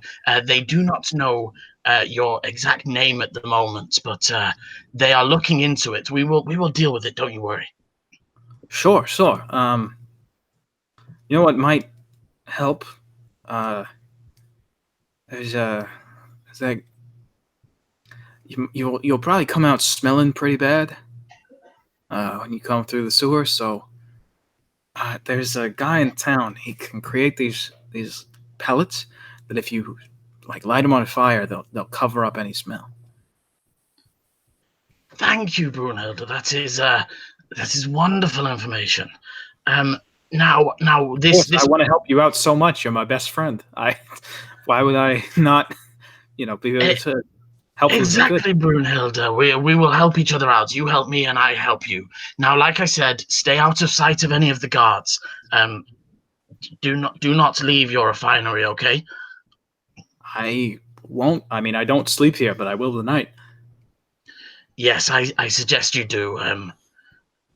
It would be the best. And I'm going to sort of keep her talking, but also checking to make sure Arian and Kordok have gathered a few bits that we need. Yeah, I think it seems like part of the job is that when one of the rocks starts to get broken up, a few bits will kind of fly out of various parts that seem to be left open on the machines to let a little bit of the smoke out. So you actually can get like I think Corduck, you managed to get up like 6 of these little small limb-lac rocks. I say when he took the big stones over to the machine and he throws them in callously and then tries to close the door. You know how like when you try to close a washing machine door too hard, it bounces back. So he just does that over and over and over again. It's just the machine's just like up and Corduck just slams it. Right. And then he just glares at the person next to him and goes, and then picks up some rocks off the ground and walks over to Arian. Yeah, the guy next to you. I think you have a future in this line of work. So once I see that they've moved away, I'll be like, no time like the present, Brunhilde, no time like the present, and I will come back to tell you when it is safe. Yeah. All right. Sounds good. Thank you. As I head back to them, I am going to sort of veer towards this machine just in terms of like making it look like interest, but I want to try and scoop up a few of these smaller cuts of rock and drop them in my pocket. Sure. Make a sleight of hand check just to see how many you feel like you can get. Like, I think you definitely, you don't have any eyes on you, so you have a second to pick up some, but just to see how many you can get. you get 1. Yeah. It is much smaller than any of the chunks that Corduck has. They're so shiny, and I want them so bad, and none of them will stay in my hands. Yeah, when when Corduck makes it back over to Arian, he'll and Arian says that he has a future in it, he'll just kind of glower. They're like, machine's mean. I don't like it. Then you don't have a future in this. Good. There's better futures than this. And then Zerai is coming over to them fairly quickly and whispers, "We should leave now." Yeah, let's go. Yeah. I imagine you like walk between us, hand on either of our back, like slowly guiding us towards the door. Yeah, Zerai has been counting down the clock on when Brunhilde is going to turn into a very bitter woman. But you all have more than enough time to exit the refinery. So how did you know Brunhilde?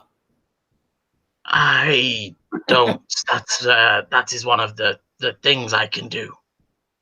I make people believe we are friends, but only for a time. She will be very, very angry when she realizes. So are we ready to head into the castle? She spoke of covering up the smell, but I believe I have that covered. He will sort of click his fingers and cast prestidigitation just to sort of demonstrate I can make small puffs of smell and things like that. I think we could go straight there. There is a pipe and there is a pipe around the side of the barracks. Apparently it will take us to the sewers. There are some creatures down there we must be wary of. And eventually under the castle. Where we will come out inside the castle, I do not know, but we will be inside. What kind of creatures? She did not say. She said she was a small child and they scared her a lot. That doesn't really mean much, as children get scared by almost anything. Yes, probably just rats or something. Let us hope. And he will start leading. Obviously, we can see the names of things. How obvious is the barracks as like are there like loads of soldiers hanging around it? And yeah, you notice there's a spot where all of the in good shape but not like underfed young men are. They're all sort of standing around one building that is next to a old sort of rundown temple. So you feel like this is probably the barrack over here. Not in armor, but it seems like they're kind of killing time, those of them who aren't currently on watch. So he'll point in the direction we need to go, and shall we be extra safe and take the long route round? Yes. And he will attempt to sort of lead them. So we'll come round back towards the main gate and round this way, if that makes sense. Okay. So we don't walk past the bulk of them. Yeah. You walk past the arboretum, and there are many a beautiful tree there. Wait. I look in. Yeah, and interestingly, you notice a number of trees that are not ones you're familiar with. Oh. I'll examine them. Oh, sure. Let me take you to the arboretum map. What every D&D adventure an arboretum map. And you enter. It's not like there aren't many trees, but you notice like there are trees that look sort of like ones that you are familiar with. The most interesting of them is this one. It's a tree where the leaves look more like the buds of a flower. Like it is a tree that seems to have other plants growing on it, because as you get closer, you see that they're not all the same flower. They all do have the same color, which is a kind of peach color. And looking at it, you see that its branches are similar to like a bonsai tree, but the trunk looks like a redwood tree. It's not anything you've ever seen before. Smell it, feel the plant, get my hands on it. And you smell like it is a beautiful. It smells like smells very similar to those scones that you had in the in the hut. Wow. Very pleasant, and it feels very nice. Kodak will lean over to Zerai. Does he know the tree? Zerai will give like a "Are you for real?" look towards Kodok, and then when he realizes he is, no, I don't really get it myself, but I think he likes trees, like the strange man in the swamp, flower and fauna and all that. Plant. Yes. And you said there are flowers or berries or something. Flowers, I think, right? Flowers, yeah. I'll pick a bloom. Sure. And the tree doesn't seem to be like, "Hey, what are you doing?" Oh, good. I'm gonna put. Where's my apples? I'm gonna put it in a little pouch and put it in my pocket, and then I'll go check another tree. Sure. Yeah. This tree is like it's like an elm. This one, it's not very different. It's maybe like it seems as different as like a regional difference between trees. Like, oh, there's a American oak and a European oak, but it's comparable. I'd say Korduk, make a perception check. Sure, I can do that. That is a 6. Oh, 6. Okay. Yes. You don't notice anything. I find him checking out the trees very odd, and I am fascinated by it. Yeah. Arian, what tree did you go and look at? The second tree that you went to look This at? one. Gotcha. Yeah. If he looks like he's heading for a third tree, Zerai is not saying anything but becoming increasingly impatient, and we'll wait to see if a fourth tree is coming.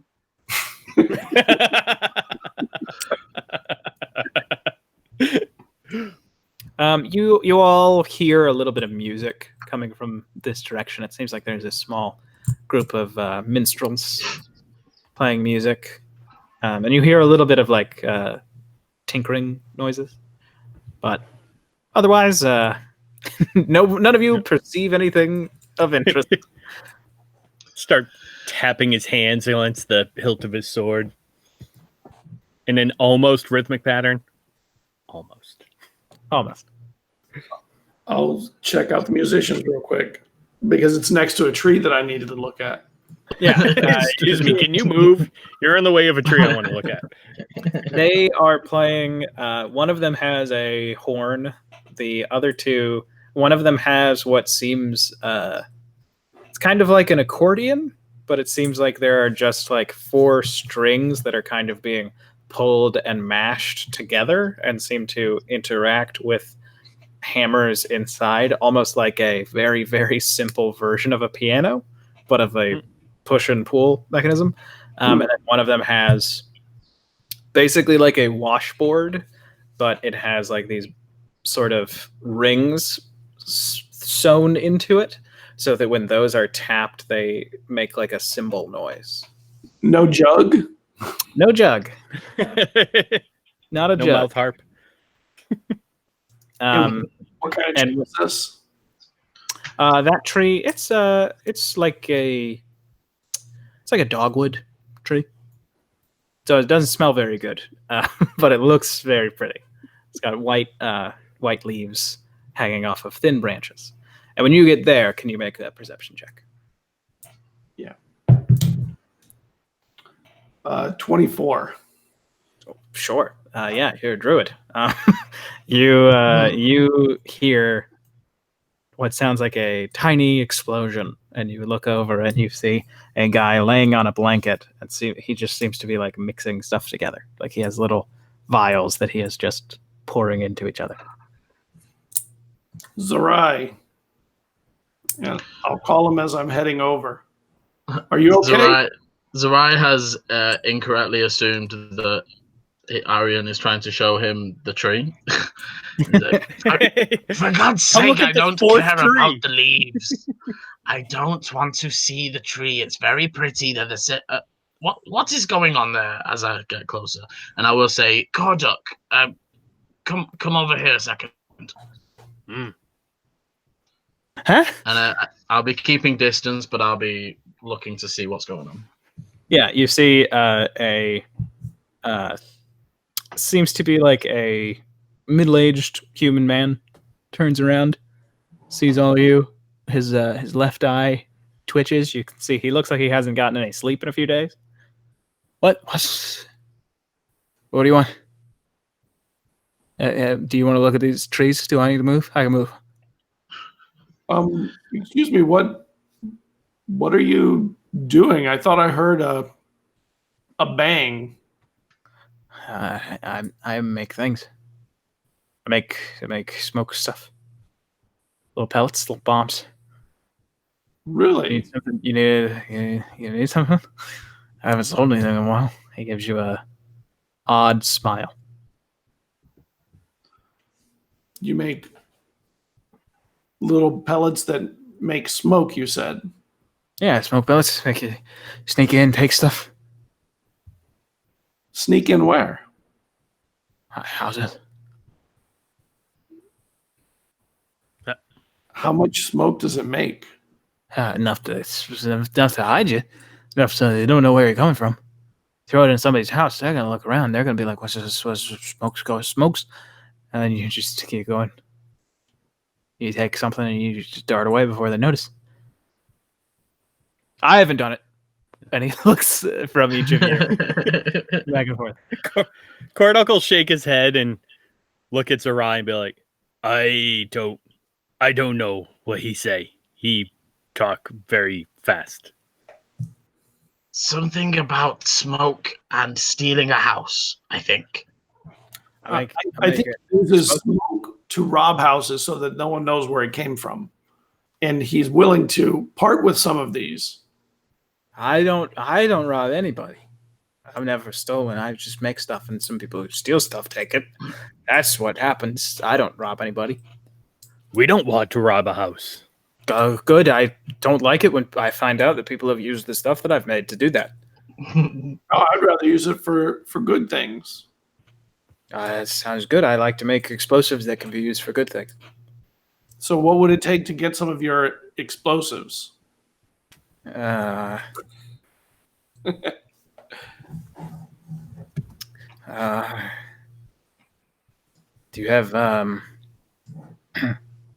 you have Before you get any further, I don't have any gold. No, I know. I realized that none of you have any gold, so no obstacles can be based on money. I can make you a scarf. Would be a nice scarf. Yes, A pretty scarf. if you want. All right. You feel a little bit of. You feel like a little bit of cross-dimensional power come to you, and I need you to make a persuasion check with advantage. Sure. As you feel like one of the teams of the guild almost pushing you forward. Thank God I got advantage because that's a 1. Oh no! That's gonna be a 13 though. All right. You bring me a scarf and bring it tomorrow, and I'll give you one each. One smoke, one stink, and one explosion.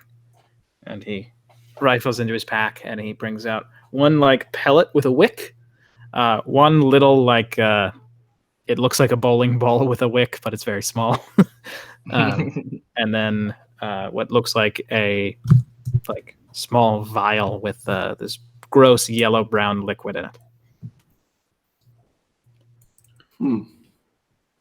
You have been very helpful. You just remember Boris. Yeah, I give Boris his scarf. Will you be here tomorrow, Boris? I'm here every day. Unless somebody comes and tells me to move, because then I'll move. Do you all need me to move? Is it your arbor? No. This is Queen Silurill's arbory. Put it here 100 years ago, like it says on the sign. And he points at this sign up towards the north and part of the arboretum. Huh. Arian, you know this tree too? You want to talk to it? I think I know the trees here well enough now. Shall we go make that scarf? Yes. Thank you for the scarf. Yeah. I get cold sometimes. Me too. It's cold here. All right, and he just gives you a big old smile. With all 3 teeth. Yeah. And if you all continue, go up towards the pipe now with your hunger for tree knowledge satiated. You can make it to the pipe that seemed to be discussed. It is about 6 foot diameter. This pipe, very big. You notice it probably is not useful anymore. So that's probably why it's not connected to anything. It's just well, we have a better system now because of advancements in our arcane supplemented technology. So we don't need it. But it is open, and it looks like there will be a little bit of a slide down if you go inside. Yay.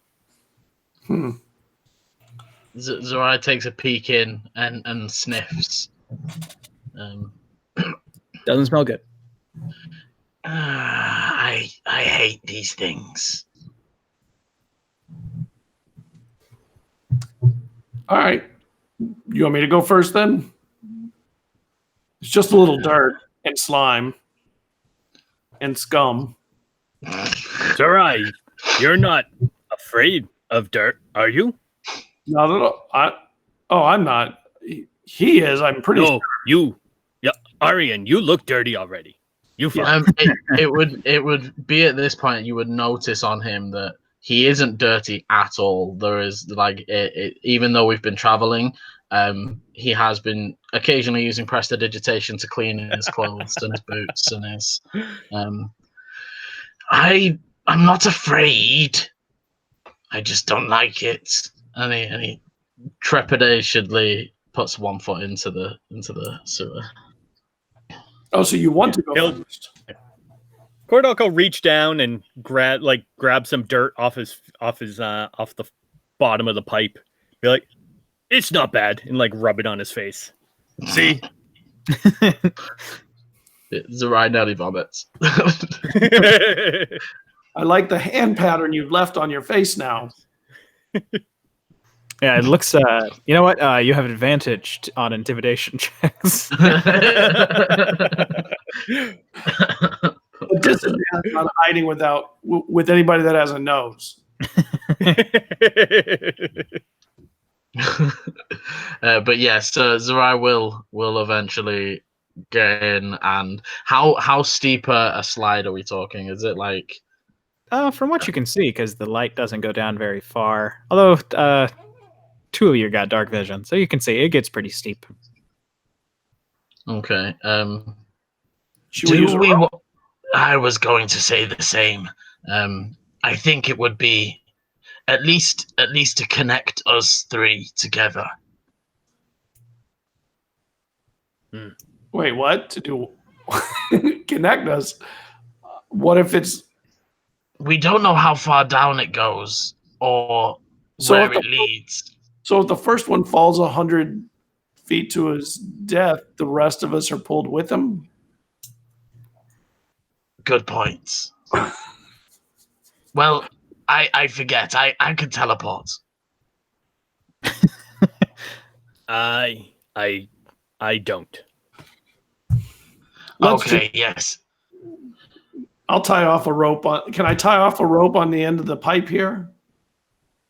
Oh yeah, there's a bit of All right. smaller. Preferably on the inside of the pipe so it's not obvious on the outside. Yeah, I think you can manage that. Make a survival check.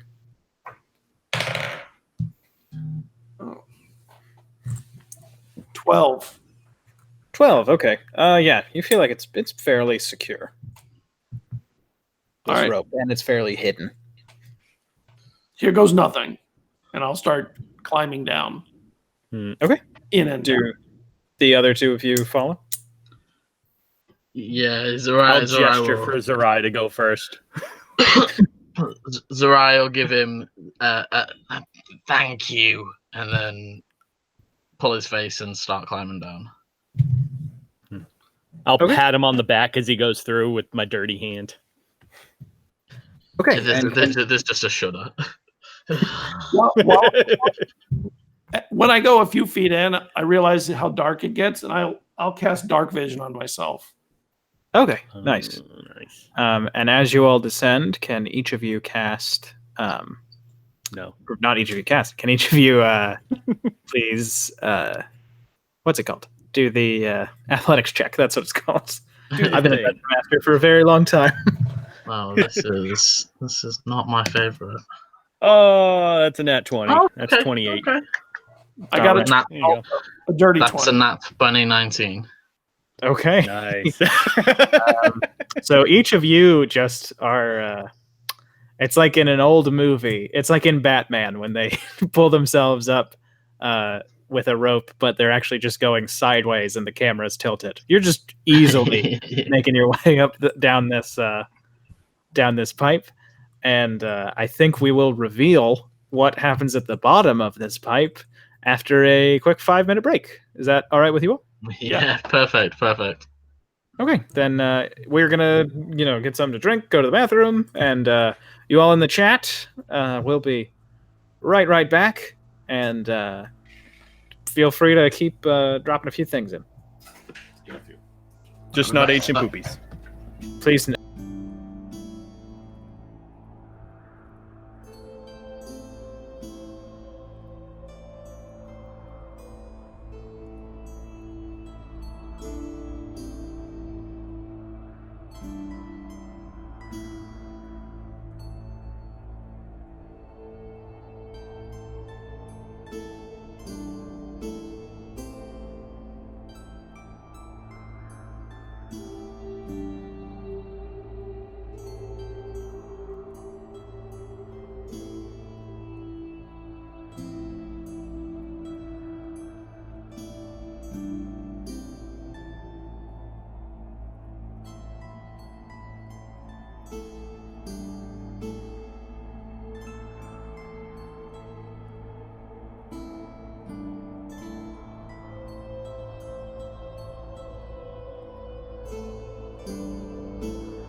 joining us. This is three people who, I guess it should be three false champions because, fortunately, one of our players was not feeling well and couldn't join us. But four false champions, a multiverse adventure where three characters played by other dungeon masters have been brought into this strange world to them and have to get back. They have just descended down a pipe to try to get into Grimwarren Castle. And luckily they went by rope, as it becomes quite steep the further in they go. But eventually you find that you make it to an exit. You see a bit of faint light, and you slide out of the pipe that gets wider as you go down. And this is the largest map in the game. So we are a little bit to the right on the map. Yeah. But you all drop into a cavernous sewer. Seems to have been made a very long time ago. Seems like this architecture does not match with anything that you have seen above ground. Everything above ground is seems to have been built by the culture that still exists here. This seems like it was made by a culture that seemingly, for it to be so different, it must have been a really long time ago. As soon as Uriah exits, he will draw his weapons and take a look around. Just so you know, I have 120 foot dark vision. Sure. Ooh. As soon as they get down, he will pull out his weaver's kit because he has to start making a scarf.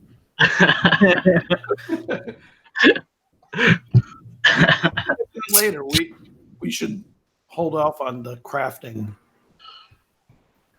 Don't worry. Once I figure out their portals, you can send it to him. Oh, okay, and he'll put it away. You hear a very vague, like, rushing water.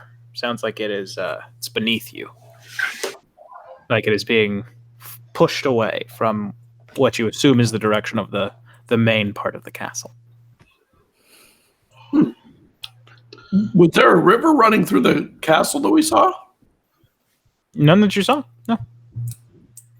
Odd. That is strange. Surely if there was water running through here, it would be running out of the pipe. So what is it? What's in front of us? What do we see as far as like wall? Yeah.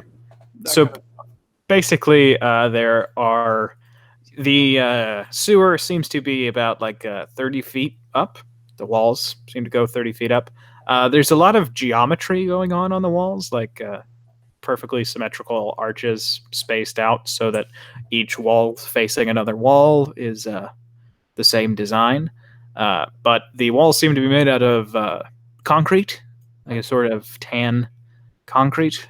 The floor, however, is seemingly natural limestone. So it is, you can walk across it fairly easily without any trouble, but it is a bit uneven. There are pipes overhead that you can hear a little bit of like water going through.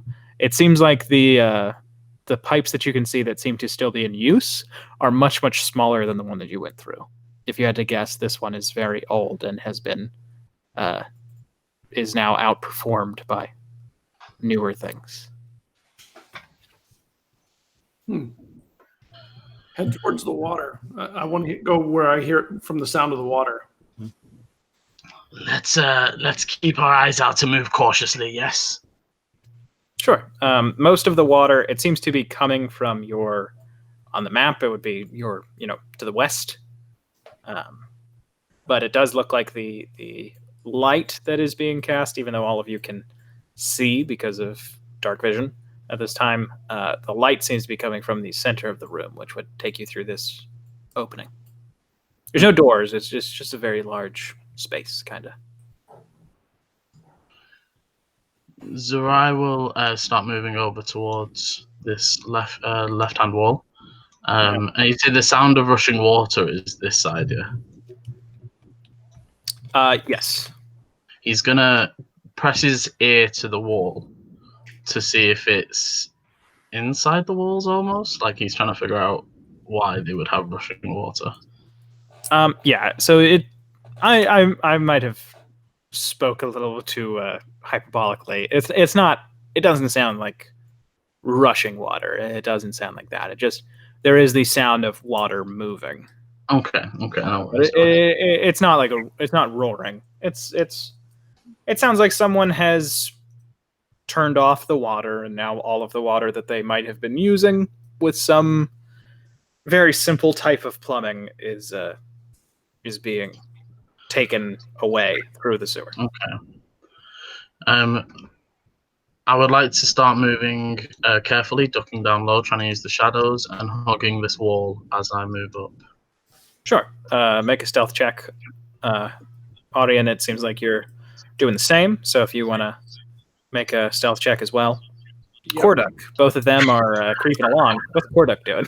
Korduk is not creeping along. He is walking cautiously, but he's walking probably a good, if this is somewhat to scale, then he is, a good 10 to 15 feet off of them. Sure. And even though I'm trying to be stealthy, I'm actually walking like him. I rolled a 5 on my stealth. And I rolled a 6, so we're all just walking. Yeah, I think actually Korduk is currently the quietest. Korduk is cautious, but he is aware of his size, so he's never tried to be a quiet person. Yeah, that was our plan all along. We're the distraction. What are those two guys against the wall trying to do? But you all do not hear any signs of life. You do hear like dripping water over here. Drip, drip, drip. Well, keep heading towards it. Yeah, I'm gonna try and make it to this corner and sort of take over. Let's peek around it rather than just run out. Never mind. Yeah. Two of.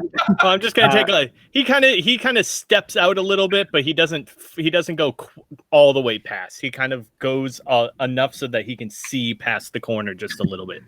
Yeah, Zerai and Arian, you all do the Scooby Doo.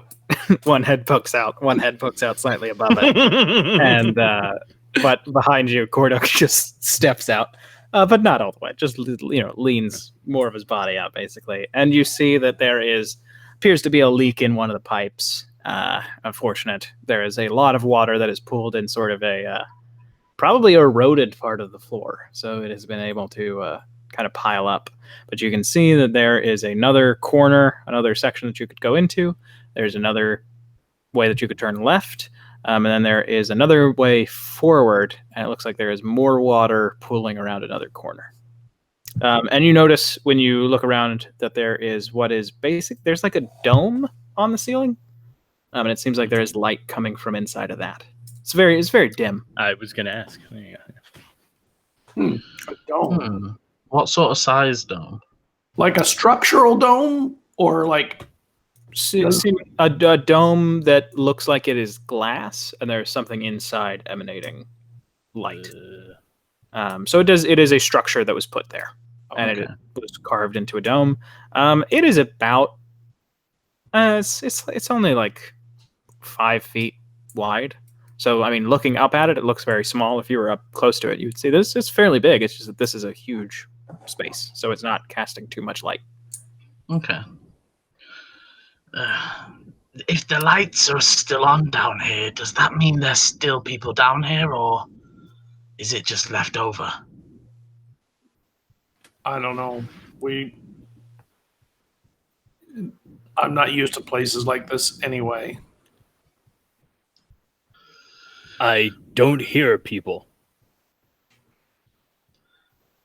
So Zerai will sort of he'll look to Arian and Korduk and say, just watch the corridor a second. I will try to cross, and I'll start still thinking that I'm being fairly stealthy, making my way to. I want to just cross the gap, just to make sure have a bit further look down to the south, but to see if I provoke anything. This is exactly what I was saying in Twitter earlier.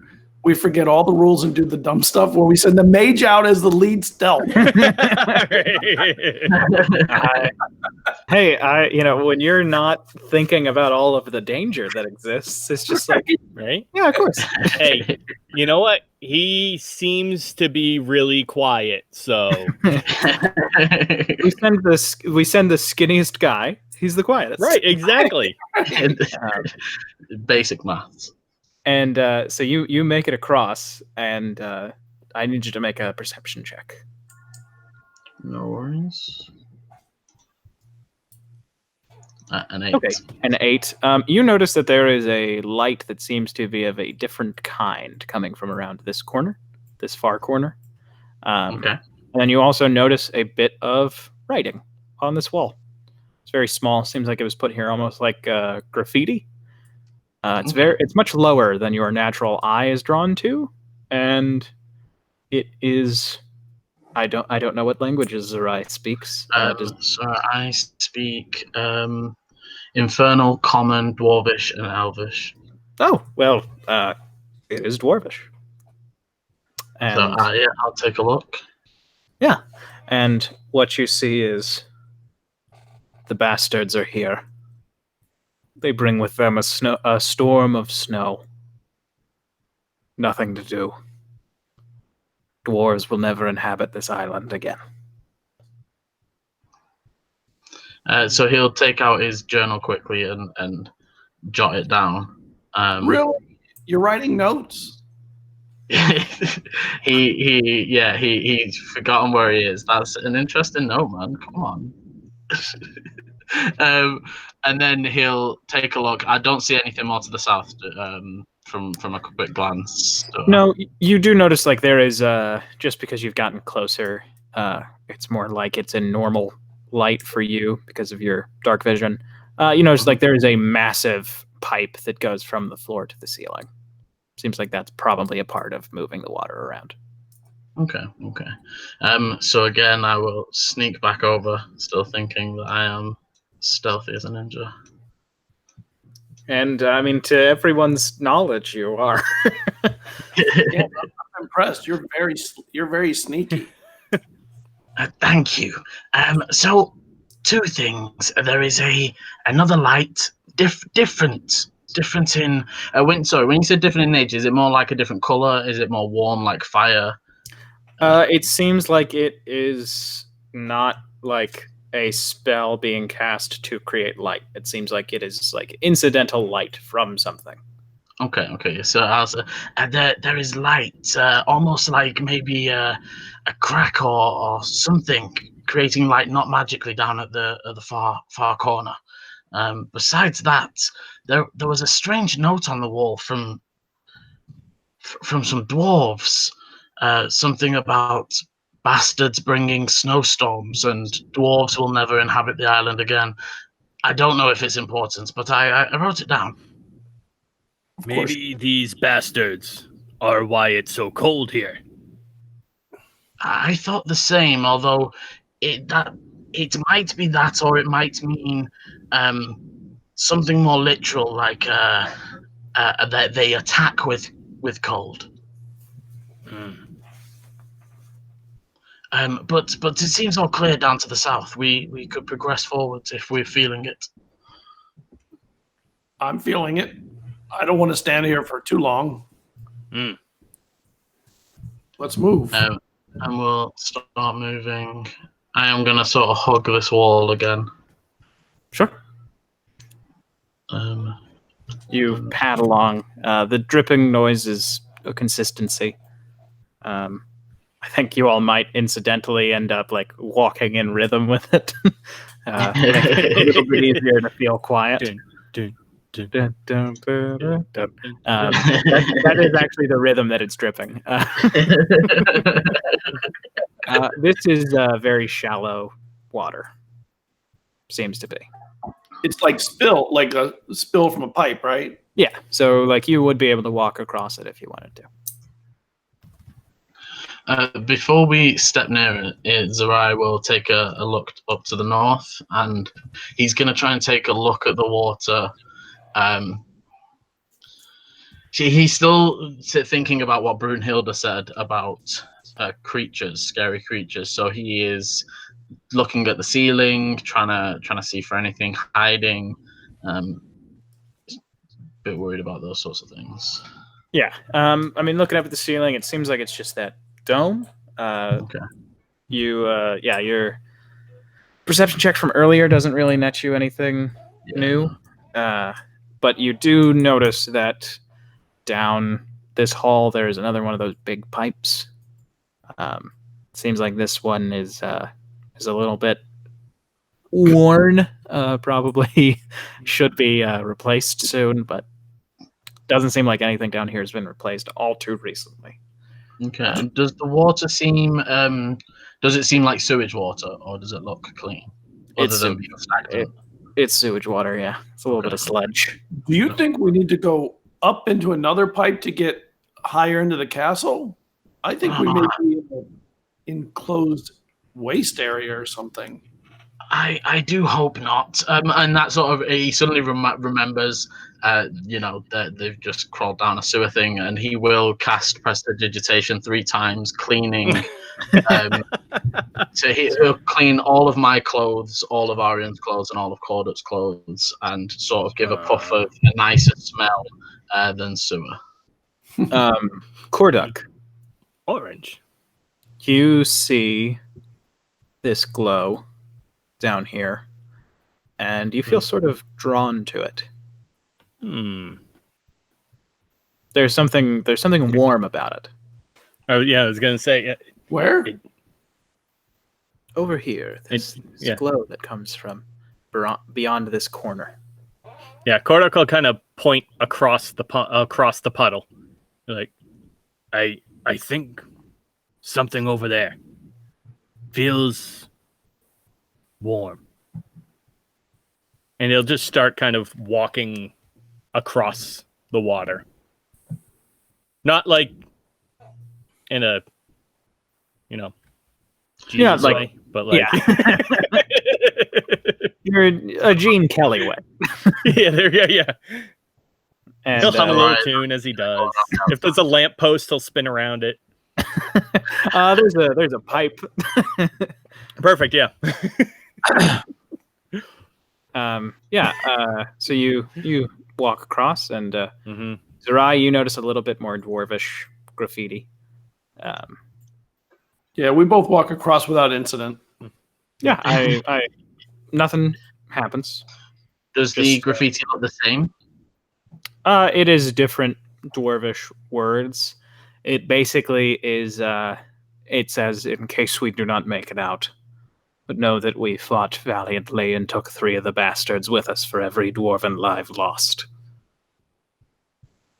Okay. Zerai will. Yeah, it is. Zerai thinks for a moment about getting out his notebook, then realizes how far behind he is, and will sort of do the hop, skip, step to try and catch up to the group. Sure. And when you look at it, you notice that there seems to be another turn down this way. Okay. You get here, Kordak, and you can see that there is deeper water here. And it seems to go and hit against a wall. But you notice that towards the bottom of this deeper portion of what looks like kind of a pool, because there is a slope down, you notice that there is a sword that glows. Yeah, I'll start wading in. Yeah. As you get closer, you see that it is it's like a short scimitar. Yeah, all right. Zerai's like, why are we going in? And he's gonna take like a point on the wall and be sort of like aiming his crossbow, just covering him. Yeah. And so the sword is right about here. All right. Yeah, we'll just start walking. About how deep does it start to get? He's not a great swimmer, I mean, he can doggy paddle it. That's about it. Yeah, it's at about the 8 feet point, 8-foot Oh, point. all right. Yeah. There is Yeah, no he'll start sword. very, very genially treading water as best he can. Yeah, and you make it over, and when you make contact with that sword, you feel really, really good. Like when you're, I think you're able to like kind of kick it up a little bit because you're a fighter, you're experienced with cool sword tricks. You manage to get it in your hand, and when you grab the hilt of it, you notice that there was no sheath, but once you have it, there is now this ornate jeweled scabbard that just appears around it. And you are able to fight back onto the into shallow ground. I'll put it in my teeth.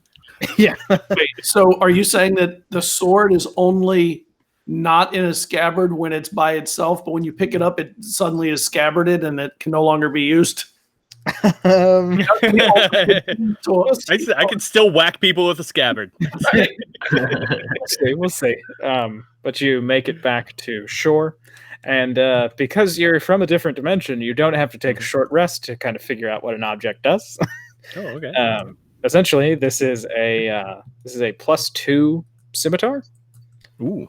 And so it does 1d6 slashing damage.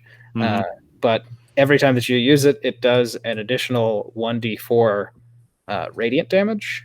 Whoa. And it is, when you touch it, I think that you get a peek of Zarai's notes from that first dwarven graffiti that he saw. And you're like, oh, I know what that means. You speak and read Dwarvish. I don't know if you could, but no, I most definitely could not. Oh, That's it. that is interesting. And you kind of can he unsheath it? Yeah, you pull it from its sheath, and when you do, you notice that it is glowing. Yeah, I just thought of a really funny, like that'd be a great magic item to give. I was just thinking the same thing. Yeah, that's a good idea. You can't remove it from the sheath, but it also wants to be used. Right, exactly. Yep. But yeah, so disadvantage on all attacks. Zarai will look at it, and am I able to tell how does it look like it's made? Into obviously it's a different world, but does it remind me of any specific race or style that I recognize? It doesn't look that different from a dwarven work from your world. Okay, like it seems to be a dwarvish construction, based on the people who you saw here. The dwarves who live here are probably from a very different part of the world. So this was probably like a colony that was found a long time ago, and then a different group of people came in and took it. Yeah.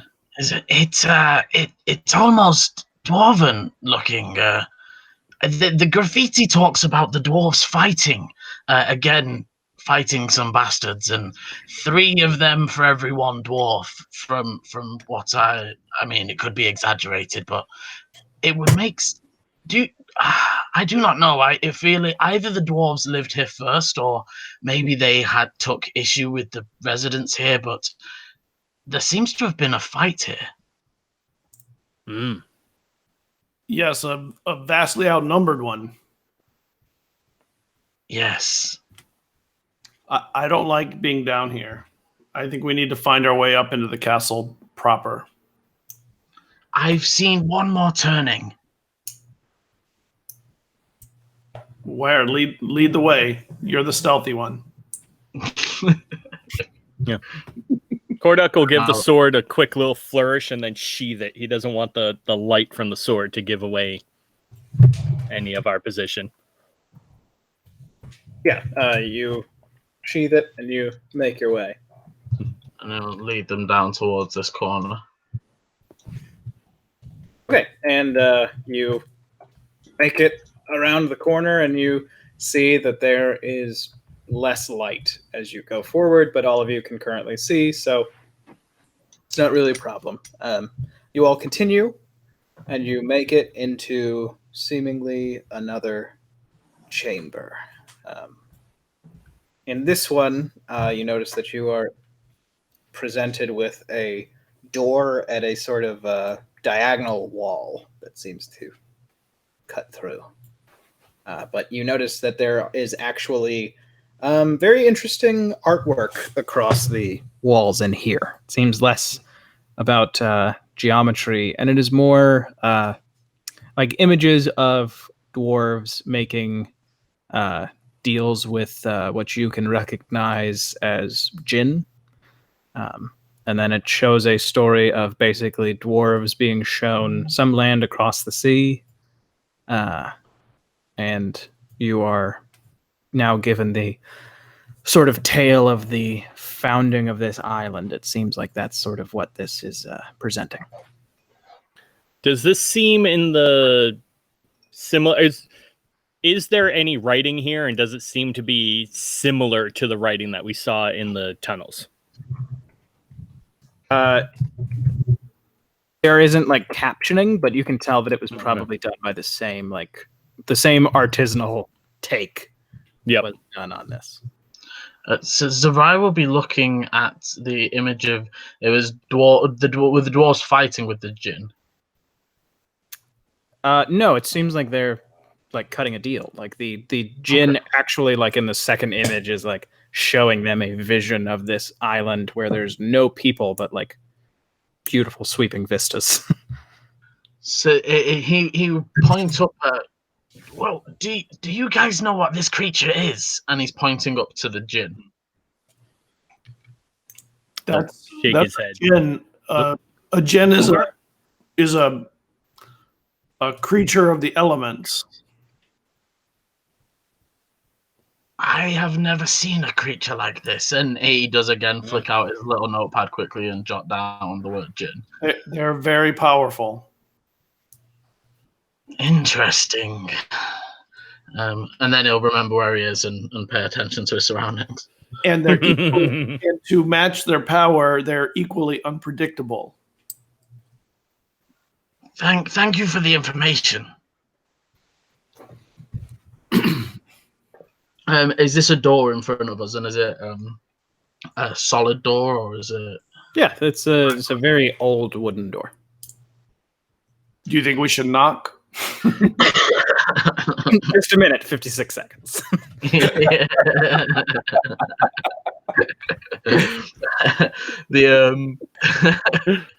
Zerai will look at the door and back to the others. Do you think it is trapped? Or I'm not very good with these things, but I've heard that doors can explode. Kordak will shrug and walk right up to the door. I'll back away. Yeah.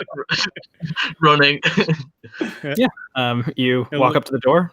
Yep. And does there seem to be a latch or anything on it? There's a like twist latch, basically. Oh, okay. Yeah, so he'll kind of gently twist it and then like try to push it open quickly. Yeah, and you do, and inside you see another triangular room. This one, however, there is actually, like, oddly enough, a window that shows you past this similar door that there is a large pool of water, much, much deeper. You notice that there is basically like a slope represented by this different textured floor that I'm pulsing on.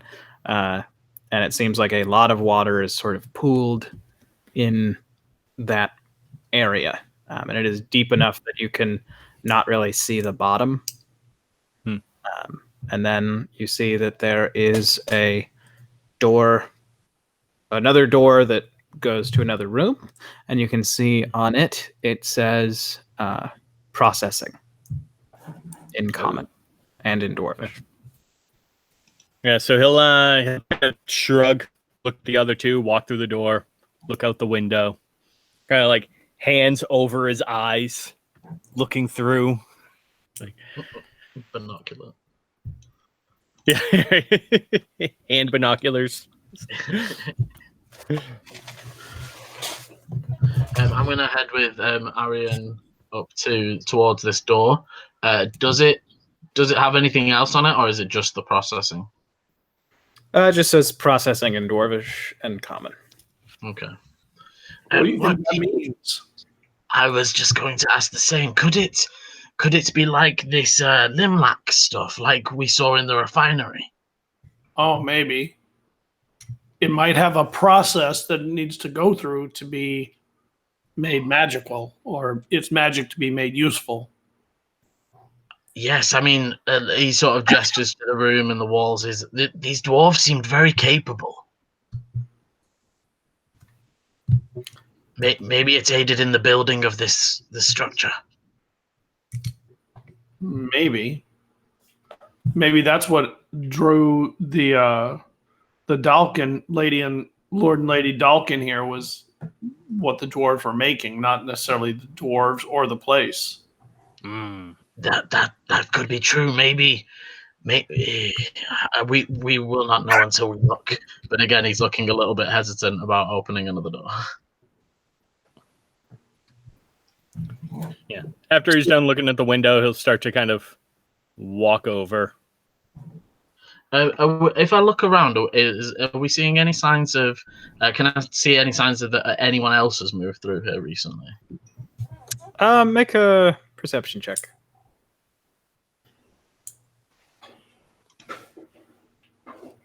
23. Nice. You basically, just looking at this from other people you've talked to who are experienced trackers, you kind of get the feeling that probably not for a really long time, like probably not for at least a few years, has anybody walked through here. Okay. Are there any animals in here? You Insects, bugs, rats? you feel like you hear movement. You're not really sure from where. Even with that 23. Ooh, Actually, you know what? With the 23, I think, in fairness, through that window, you hear something moving in the water. So I will hold my hand up a second. I think there's something in the water. It could just be dripping, but I heard a splash.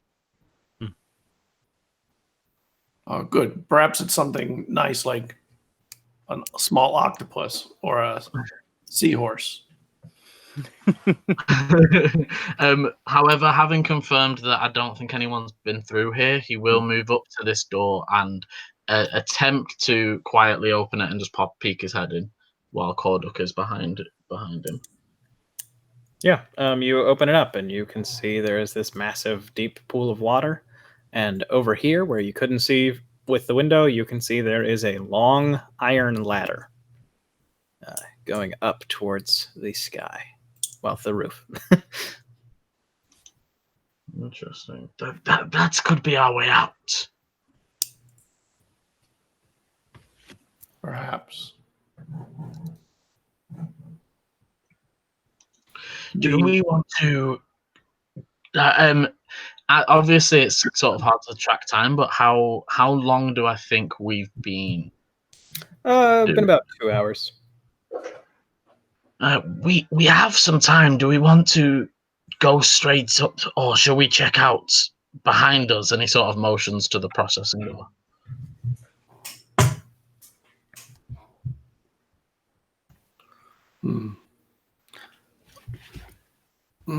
That other triangular room is very unusual also. I agree. If we might want to clear this building section first before we move on. Kordak's just kind of leaning up against the door jamb, seeing which way he should go. Is the window openable or is it sealed? Is it like fully sealed? Oh, like that's a door. The window is like over here. Sorry, let me draw a box for that window. Okay. And what kind of door is this? What is it made of? It's like an old wood door. It's a little worn down. Not strong enough to maybe keep probably not. Maybe not you could kick it down, but maybe Zerai could kick it down. I don't know which of you is stronger. Korduk could blow this thing down.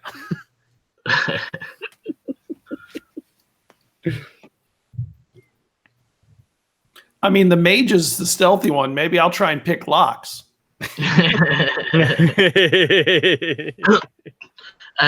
See, I will Zerai will head over to where Korduk is by the processing door, and he will just sort of try the door to see if it's open. It is open. And then he'll give Arian a moment, and with the other two with him, he'll slowly push open the door and let it swing. Yeah.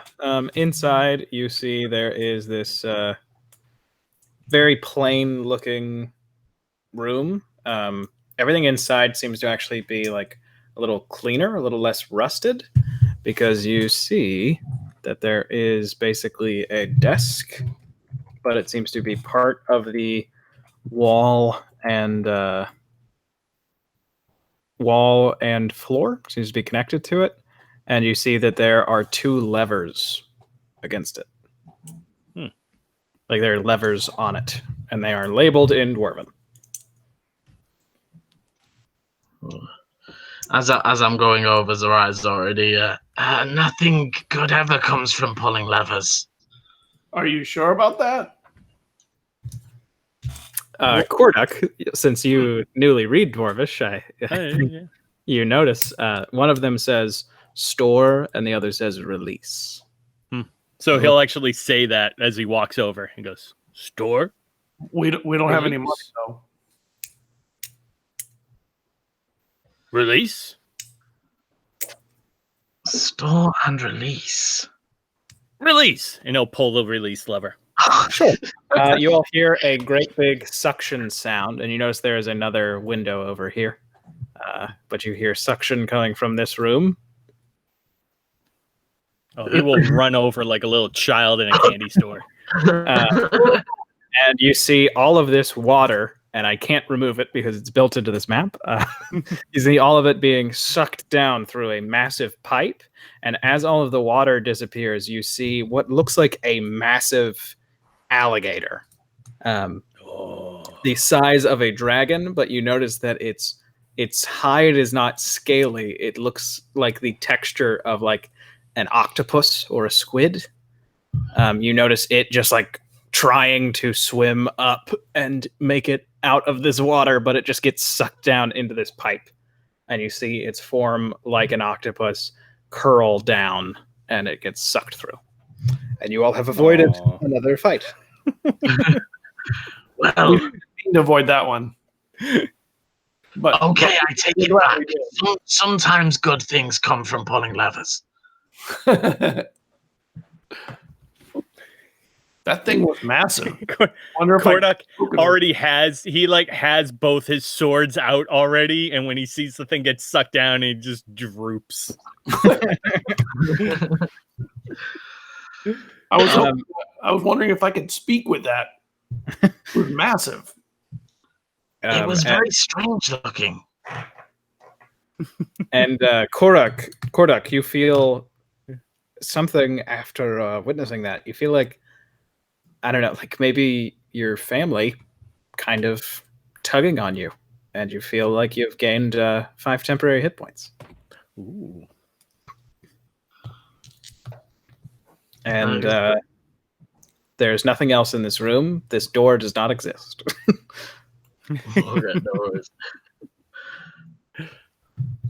Zerai will head forwards and well done, Korduk. Sometimes just pulling the lever clearly works. I mean, you have to know which lever. He obviously knew. Obviously. Let's head over to the ladder. Walk along, shoulders down, head down. Yes, right letter. It's fine, Kodak. I've got a feeling we are going to have a bit of a fight ahead of us anyway. And you all make it to the ladder. You begin climbing up. The theme song of the video game plays. And again, one last time before we exit, I will prestidigitation all of us once. Sure. Thank you. I was so dirty. It helps with the smell. First water take monster away, then you take dirt away.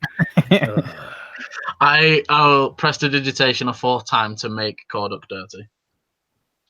It all emanates from that hand that you marked yourself with. Gets just a little thinner as that dirt like spreads.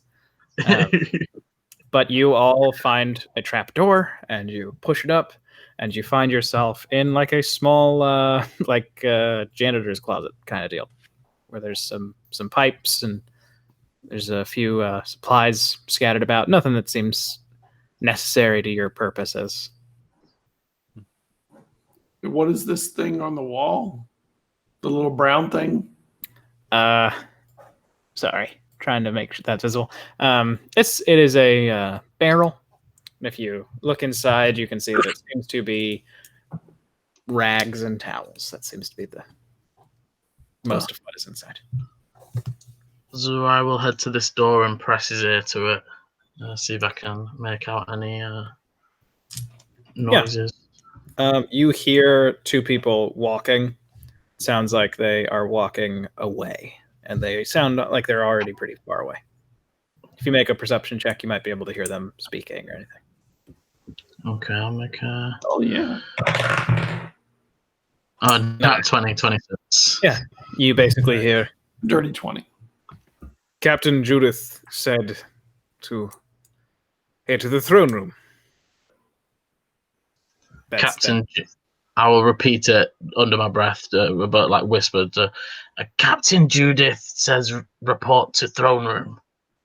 And because you got a natural 20 and a dirty 20 mixed together, I'll say that you can hear that they went around a corner to the north. Like they turned and went north.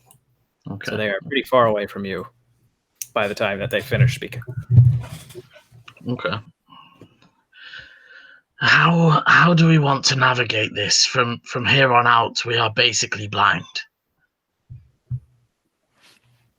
Well, we're only blind until we open that door. I mean the general layout. Oh, Kordak, I think, should go first. He's itching for a fight. This is true. He's leaning. Yeah, he's leaning on the wall now, so just kind of lurch himself up. Kordak, we think that you should go in front because we have a feeling we're going to be running into people very soon that we'll need to eliminate from the problem. All right, he'll limber up a little bit, do some quick stretches. I'll go second then. Crack the door open. Sure. You do not see anything. You don't really hear anybody moving around. And when you step out, you can see that there is a way that you can go to your left, our right, you could go to the east, or you could go to the west, and you can see that there is a larger... Oh, sorry, wrong thing. There's a larger central sort of room. You can kind of intuit that you are probably pretty close to the front entrance. That's probably down here. It's the front entrance. And there is a lot more light. There are a lot of people. Not at the moment, no. Yeah. So he'll gesture to the group. He'll point left, point right.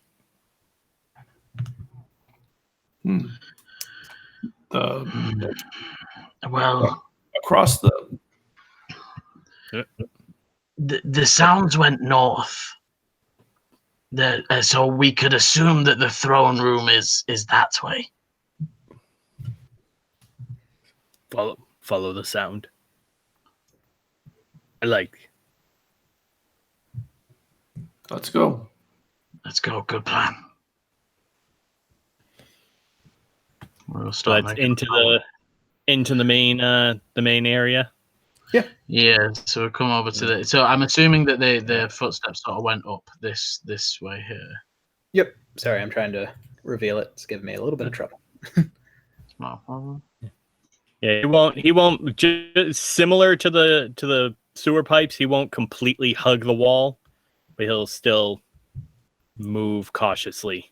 Sure. When you all get there, I think your high perception checks carry over, and you can definitely hear that there seems to be some conversation happening in this direction. All right. You continue up that way. Yep. Yeah. Swords out, wave one hand up the hallway, and crouchily walk up. Okay. Everybody make a stealth check. We're all experts. Cool. See. Oh. right. 6, exactly the same as last time. That's a 12. I got a natural 7. So you all make a little bit of noise as you continue forward. But we Oh no! doing The that. hobgoblin in half plate made noise. What?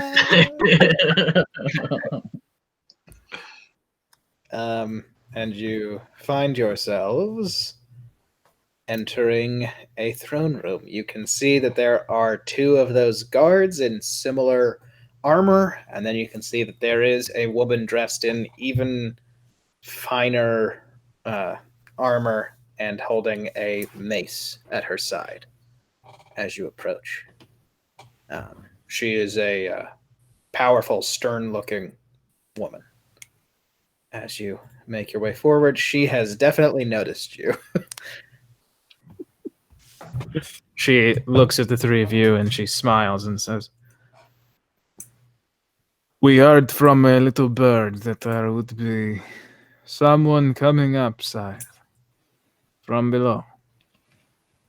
Good to see that she was telling the truth." Oh, Zerai, is this one of your other friends? I think Brunhilde sold us out.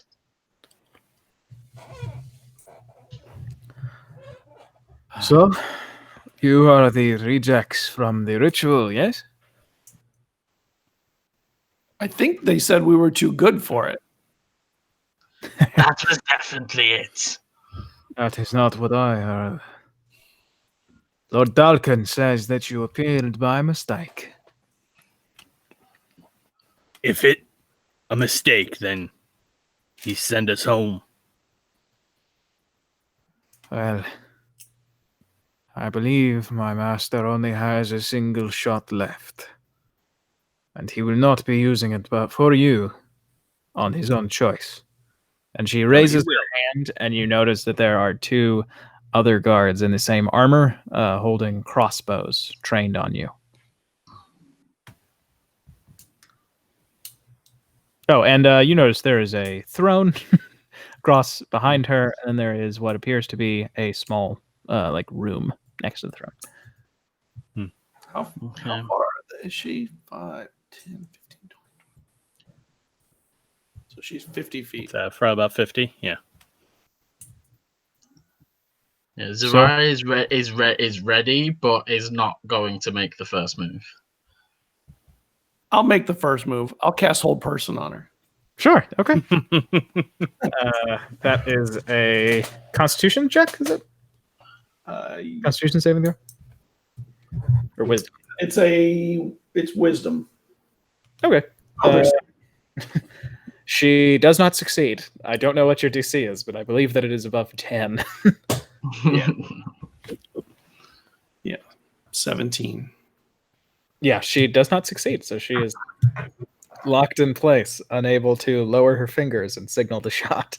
Now, the 2 of you may decide that we aren't really worth the effort of you pulling the triggers on those because your master has already chosen to not allow it. You can leave though, and you'll stay alive. Make an intimidation check. Hell yeah, if 11 will do it. 2 crossbow bolts are fired. Oh. What is your AC, Kordak, and what is your AC, Arian? 18. Mine's 13. Okay, Kordak, a bolt glances off of your armor. No problem. Pool Anderson is very angry somewhere. And unfortunately, Arian, a bolt pierces your side, and you take not too bad, only 7 points of piercing damage. And everybody, roll initiative. We got a fight. There we go. 3 hours and 11 minutes in. Oh, beautiful. That's a 21 for Kordak. A 7 for Zarai. 15 for Arian. Okay, and we are gonna try something to keep combat going quick, so we can still get to some other stuff in the time that we have left. After the round is over, I'm gonna let you all roll another initiative check, and if it is above, if your average is above a 14, you all will basically get like a surprise round. Nice. Okay. Nice. Okay. So first up in the order, no surprise, Kordak. All right. He is with his swords. He'll have his hands on either handle, but he will rush up to this guy. I have just enough speed to get up to him. Sure. And okay. So as you do that, you hear something like a pressure plate as you step beautiful. to this point. Well played. Well As played. all of a sudden, on these 3 platforms, a bunch of electricity just jumps out of these tiles, and I need you to make a dexterity saving throw. Does it look beautiful. like a spell Looks like it is or just a old magical spell. effect? It's magical effect, yeah. Okay. Old spell mixed in with the area. 15? Okay, that is a success. Oh, whew. Okay. So you step on it, and it seems like these guards know which plates not to step on to trigger this, but not which ones to stand on to not get hurt, because one of them fails and one of them succeeds. Nice. So this one seems to get pretty fucked up by No. standing there, and the other one gets less so. You take 16 points of lightning damage. What?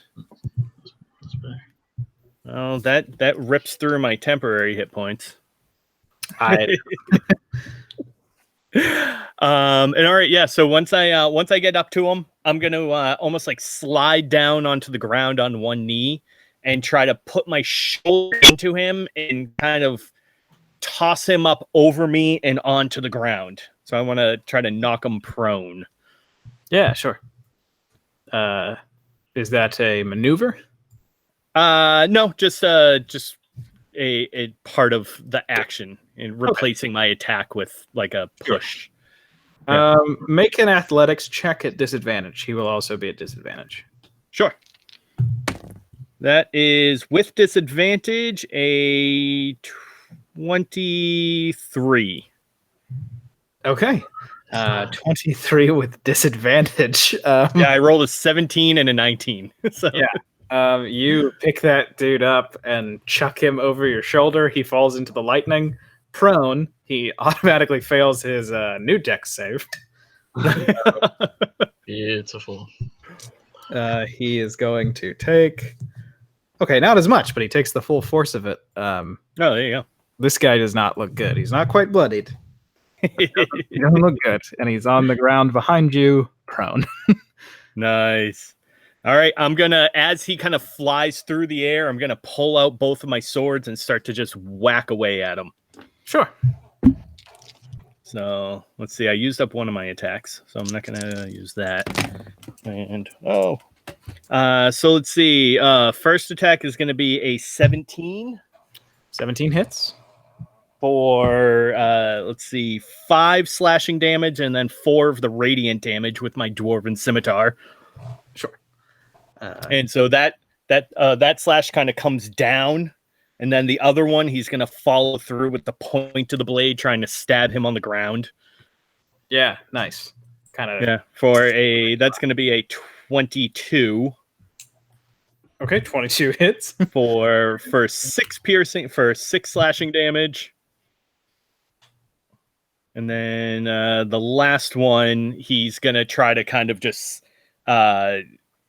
almost like windmill style follow through and try to slash down onto the ground, but that's gonna be a 13. 13 doesn't quite do it. That's gonna be yeah. Just sort of manages to get his sword up and deflect the blow as I strike down at him. Yeah, he just barely covers himself as he is writhing in pain. It seems almost by accident that he manages to turn that. All right. Next up in our order, it is our 2 sword soldier turns, not the crossbow soldiers. This one is going to hurriedly step off of the lightning as quick as he can onto this tile. And then he is going to come down to here, drawing his sword. This guy is going to roll over here using 10 feet of his movement, stand up using 15. With his 1 remaining movement, not enough to get him to safety, considering that would leave him very open. He is going to attack you, Korduk. Bring it. So he pulls out his long sword, and he is just going to try and slash diagonally down at you, across your chest, trying to take away some of that armor. And he got a natural 1. Nice. So I think that this guy's having a bad day with this lightning. I think that as he lifts it up, the lightning is just like, new metal, and it goes up, grabs him, and he's already bloodied. He's looking even worse now. New metal. Umbrella in the storm moment. And so he brings it away and cries out in pain, and then just trying to go as quick as he can, tries to stab you in the stomach. Try to find a weak point in your armor that might not be there. That time he got a 21.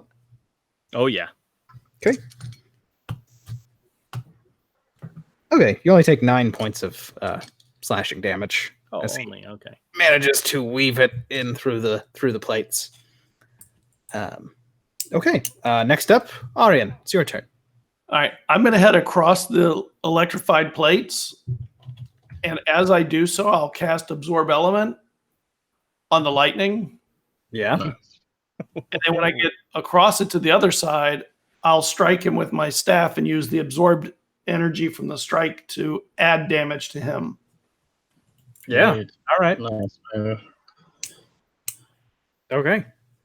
Hold on, nice. Yeah.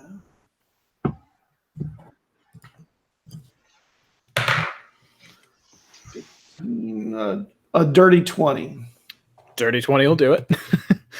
Yeah. So roll, and does Absorb Element tells you what to roll for the added bonus? Yep. Okay. Yeah.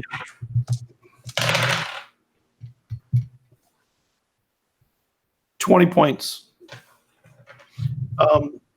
9 of it is the electricity.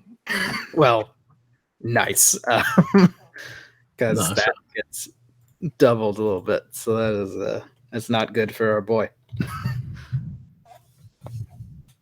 Yeah, he is looking really rough. He's not quite too bloodied. Doesn't seem like he is not doing as hot, but he's not doing burning. He's still doing hot. Come on, boys. I love this lightning and electricity. And is there anything else you would like to do? No, I'll see if he backs off or if he's ready to be finished. Okay. Next up, it is Judith's turn to try and break out of hold person. So she has to beat a 17, you said? Yes. Okay. That time she does.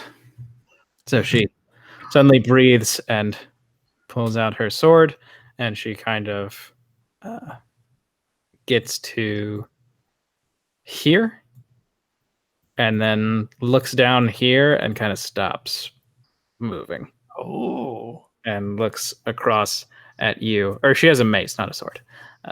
And she looks at you, Kordak, and kind of grunts. And that is her turn. Zerai, your turn. So Zerai gets a little bit giddy and excited, and he's going to move over towards Arian. 5, 10, 15. He's almost dancing and skipping as he does.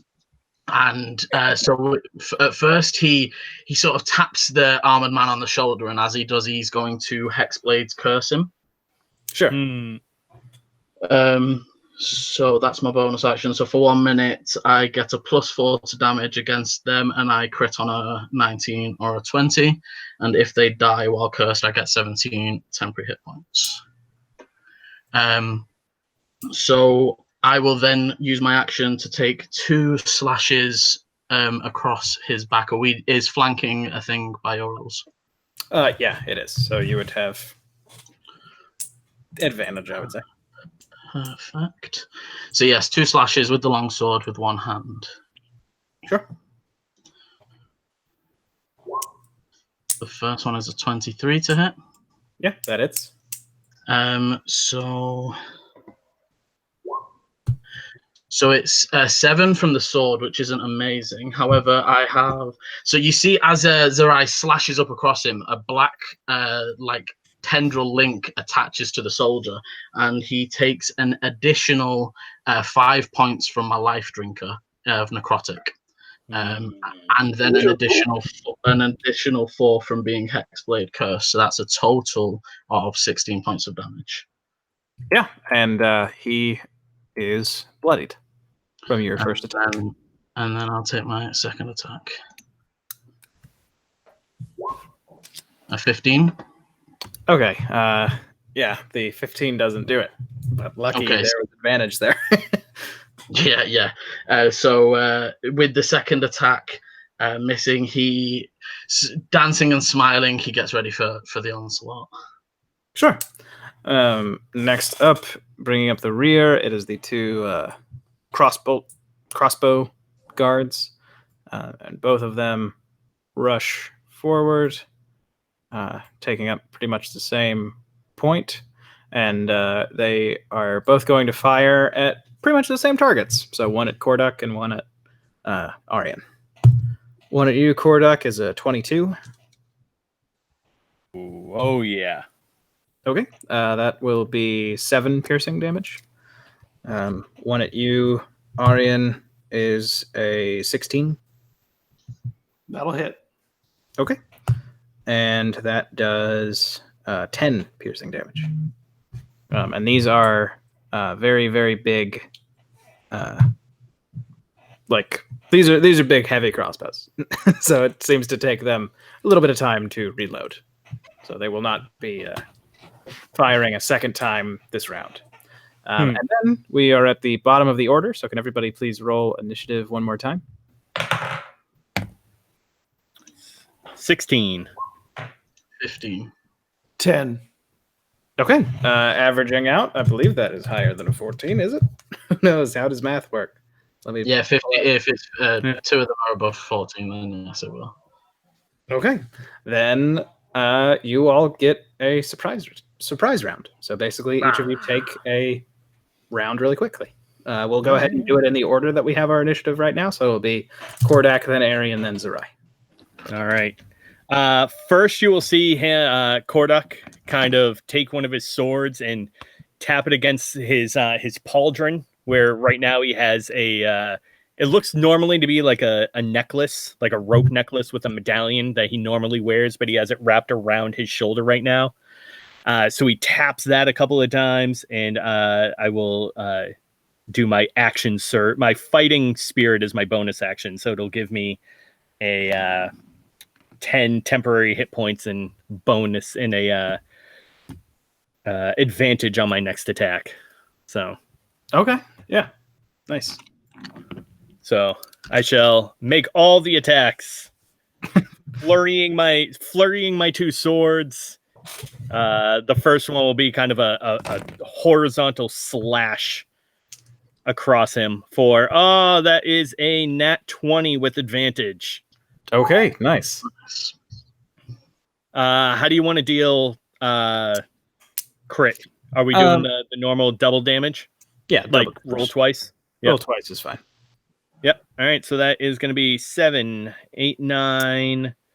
Plus that is 13 and 17 damage with the 4 radiant. Okay. Did you roll the radiant twice? I did. Yeah. Oh, I didn't. I only rolled radiant once. That's another 6. So that's 21 total. Nice. Yeah. This guy looks rough. Yeah. He is holding on, and and the burst of radiant damage when he kind of makes the slash across startles Korduk slightly. So his next slash kind of just goes up and wild, but he focuses much more on the third one, and he makes a dive towards him for a 25. Okay, yeah, and I'll say with your large armored body hitting him, you'll do a little bit of bludgeoning damage on top of this. Oh, yeah. So go ahead and make the damage roll. That's going to be 9 damage. Okay, and then roll a d4 for bludgeoning. We won't add anything to it. That's going to be 3. That is exactly enough to you slide your sword into him and crash on him. As he is knocked back, you force him to the ground so hard as he slips away from your sword that he falls back dead. You take his position. If you choose, you could say that you didn't. No, that's totally, I like that. Yeah, it's totally fine. I was going to move off there anyway, so. Okay. And when he does that, he'll kind of spin around with the momentum and face the woman. Yeah, okay. Then Arian, your turn. In this surprise round. The one that's out in the room, how is that one armored? The one that moved forward that shot me? He is in metal armor as well. All of them are in the same. All of these guards that aren't Judith are in the same. Like, it's surprising that a town of this size has guards that are in matching armor, but he's wearing the same sort of gray pointed armor. Okay. I'm gonna run forward at the one with that shot me. One, so that's 5, Sure. 10, 15, 20, 25. Ooh, you know what? No. I'm gonna step this way on my way. 5, 10, 15, 20, 20. No, I can't make it. Damn it. Yeah, I'll go straight. And do you have anything metal on you? me? No. I'm a druid. Oh, okay, gotcha. No, that stuff? No.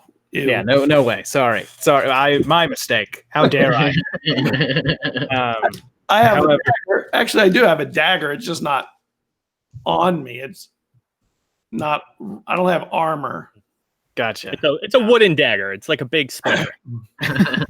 Well, you got rings, don't you? I do. Okay. Then I think that as you turn away from this guy and all of his armor, you feel like the grove that you were working on back home. You feel like those trees, they aren't going to take care of themselves. They will to an extent, but not all the way. And you feel as if there is something pulling you back towards home, trying to make sure that you get there. And you feel a little bit of that lightning kind of leap into your ring. And if you wanted to cast Absorb Elements by walking into it, you may do so. Absolutely.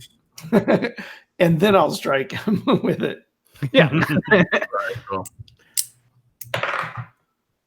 24. 24 hits. All right.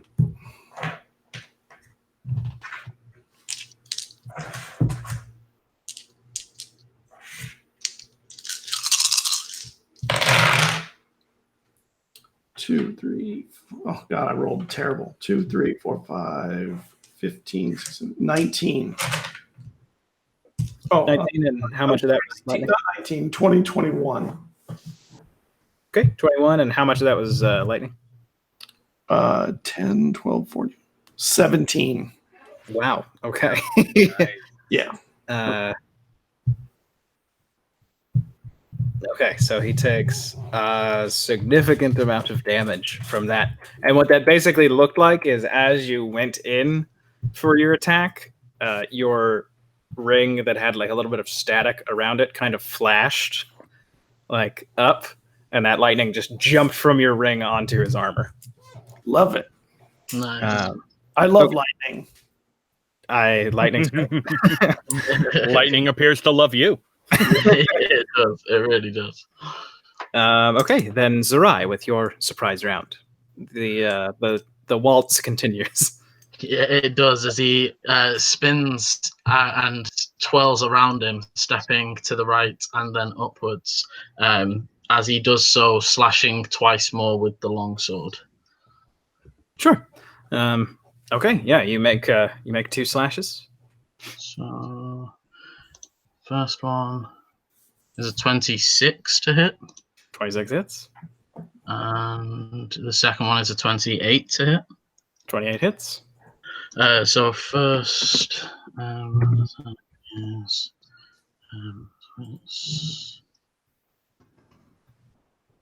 sorry, my bad. First one is 10 points plus another 9, so 19 points. Yep. That'll hurt him pretty good. And then the second one is 14 plus another 9, so 23. Okay. He is now looking really, really bad. Like last legs. So he slashed round him the first time, and he stabbed him through the center with the second. And as he gets up close, he smiles in his face, and then I use my crossbow expert feat to shoot my crossbow right into his gut. Nice. That is only an 11 to hit, so I do not use that. You being so close, the bolt doesn't build enough momentum, and even though you had a perfect shot lined up, it just gets bounced back. And he continues to waltz back and forth, almost giggling as blood sprays around him. Yep. And okay, then it is the top of a new order. So, Korduk, it will be your turn. But before that happens, the lightning disappears from the tiles that it was on. Oh. And new lightning appears. Oh no. You so tricksy. It's not me, it's the people who designed this castle. Moving to the green tiles. So I need both Korduk and Zerai. I need both of you to make your to move out of this. dexterity saving throws. It's 15. Oh, 4. 15. You succeed again. Zerai, you have failed. So you both. Well, so Korduk, you will take half. Well, okay, 32 again. So Korduk, you take 16. Zerai, you take 32 points of lightning damage. Oh, that was not nice. Ouch. So 10 off my temporary and another 22 off my current. Yeah, Zerai, he sort of continues to dance, but more through being electrocuted than actual. Yeah, this is much more of. This is he moves from a waltz to a quick step. Yeah, but your hair looks good. Uh, so, Korduk, it's your turn. All right, so he will kind of sidestep off of the lightning Sure. onto the lotus pad here, and then as he does, he'll kind of like rush up to the lady, and he will take both swords and kind of try to feign an attack. But then as he does, he wants to kind of wrench her arm slightly and try to use his other sword to pop that mace out of her hand. I'm going to try to disarm her. Yeah, sure. Okay. So can you make an attack? Sure, I can do that. That'll be 10. And do you want just proficiency on it or with strength? I would say, yeah, just proficiency for it. Okay. Let's see. That's going to be 14. Oh, and then if I'm doing, am I adding my strength as well on this, or is it just the straight roll of the proficiency? Just proficiency, yeah. Okay, that's 14 then. Okay, she also got a 14, so she hangs on to it. That's barely. All right. But roll a d6. All right. That's a 1. Well, you bash her hand. She gets she takes 1 damage from that. Oh, hey, there we go. All right. So yeah, then I'll kind of pull myself away just with a few inches, and as I do, try a backhanded slash up to her, and I will begin the assault. So the first one is going to be a 20, dirty 20. Okay. Dirty 20. Yep, backhanded slash with the dwarven scimitar for 12 plus 5 radiant, so 17 total. Yeah, 17 damage. The second attack still thrown off slightly by the blast of radiant light. He's gonna follow that up with kind of a diagonal slash down on the left hand for a 15. Okay, 15 doesn't cut it. Yeah, quite connect. Literally. And then the final one though, he's gonna kind of do a little overhand switch of the blades, bringing this one down almost in a perfect vertical strike for a 27. That will deal 11 slashing damage.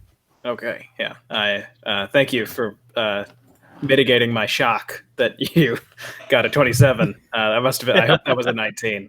How much? It was a 19. Yes. It was 11. You said 11. Yes.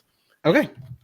Yeah, she grunts with each strike you land on her. Not the one on her hand. She. But she goes. Right. Yeah. And is that your turn? And that is it. Okay. He'll kind of give her like a little bit of a grin at that point. A little sheen off of one of his tusks. Okay. And next up, our boy with the sword is going to launch 2 attacks. Oh, you know what? He succeeded, but he was so low that 16 damage actually wiped him out. So that is my fault. So you gain back your hit points, right? I do gain back some hit points, and also, so as the electricity electrifies him, you almost see through him for a second, and as the body falls back, his spirit remains as my accursed spectre kicks in. Okay. So when I kill somebody who is Hexblade cursed, I can bring them back as a cursed spectre. Oh, all right. Let me fetch a new token. All right. Well, all right. Now that we're all sufficiently terrified of Zerai, Arian.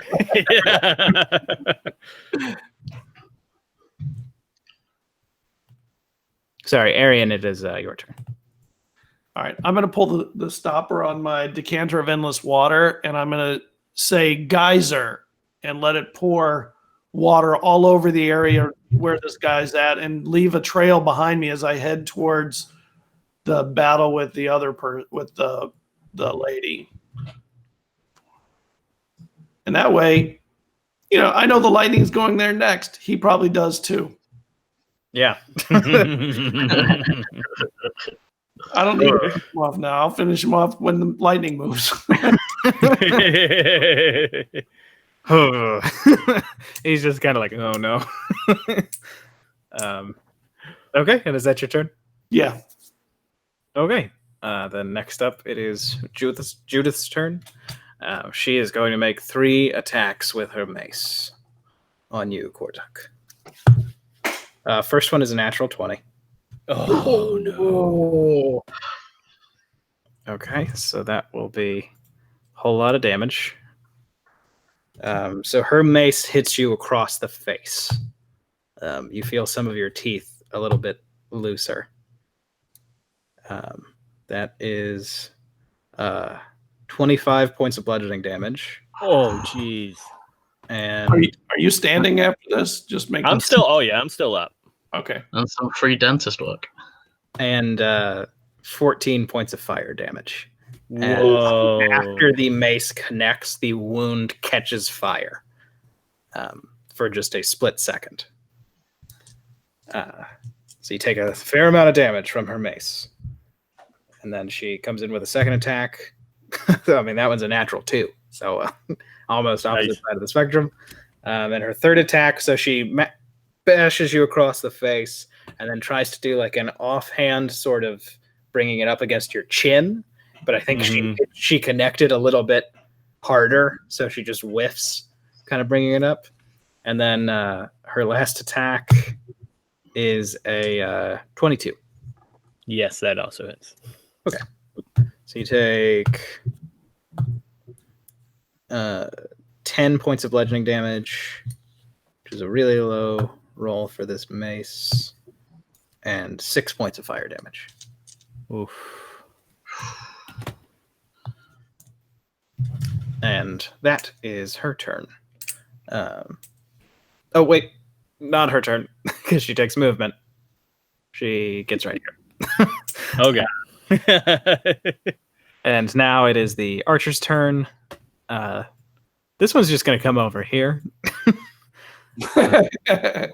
And then Better back up. This guy feels like he has no choice. He jumps over here. And did you when you put your water out, I was looking.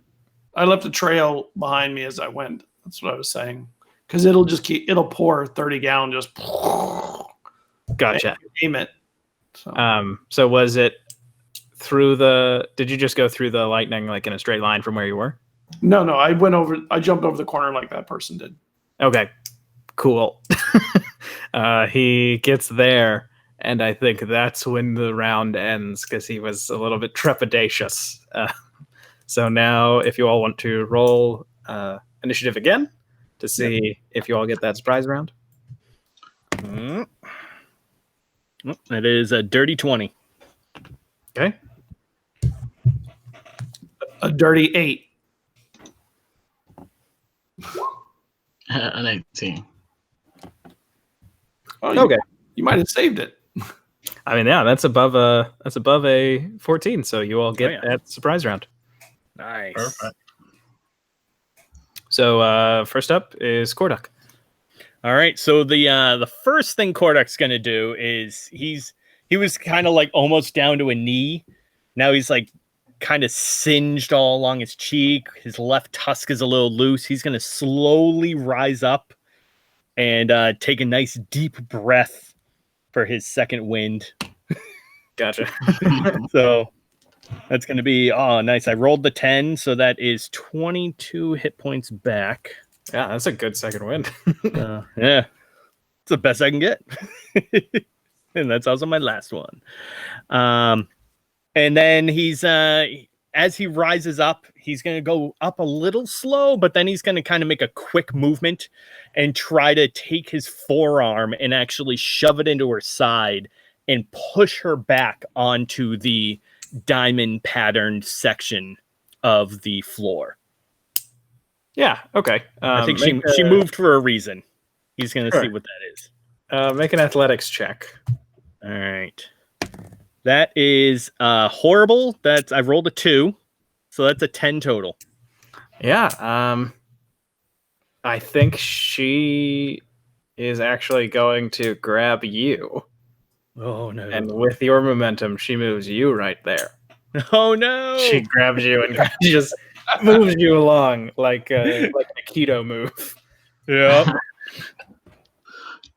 And so he'll kind of spin around for a whirlwind attack then with his with the scimitar, trying to as well use the momentum. That's going to be a 23. Okay, 23 hits for 9 slashing damage and 2 radiant damage. Okay.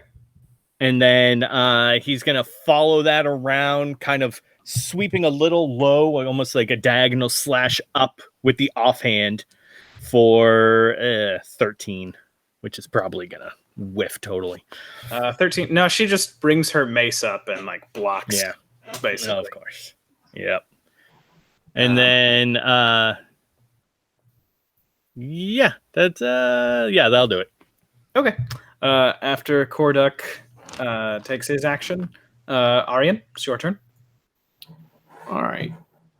I will take one step across the lightning and cast Absorb Element again. And then 2, 3, 4, and hit. Sure. Or maybe not. 9. Probably not. 9 does not do it. Doesn't connect. So close. Unfortunately it just doesn't quite get there. All right, and then we have Zerai. So Zerai less gracefully jumps his way out of the lightning, brushes off bits of burning cloth, and points over to the man just up here on the right, and in Infernal speaks to the Spectre and says, "Go kill that one." And then 10, 15, 20, 25. I also need to roll initiative for the Spectre, but it wouldn't go in this surprise bit anyway. Yeah. Okay. So for whenever it comes up, the Spectre has a 13. And I'm going to take 2 slashes with my sword onto the back of Judith.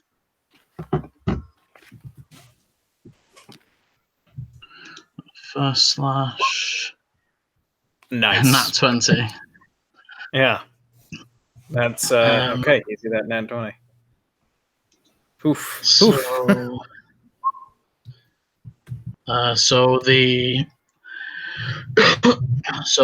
one is double to 2, so that's 8. Not the best, but that's fine. Plus another 9, so 17 points of damage. Okay. Yeah.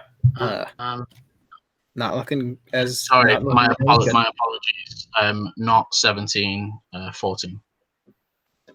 Okay. This one is not Hexblade cursed.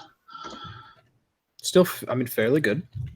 Not bad. For the second shot, 26 to hit. 26 hits. And Nice. Okay. so plus a 5, so that is 17 damage on that slash as well. Oh, okay. I forgot about that part because I was about to say that her HP was pretty nice. So again, he's dancing and slashing, and the black line that seems to be draining the extra life. It's like an extra tendril attaches every time he slashes her, and then with his bonus, he turns towards. They are not. He's going to hand crossbow towards the man on the left, who is at disadvantage for me. I believe he's just outside of the 30 foot.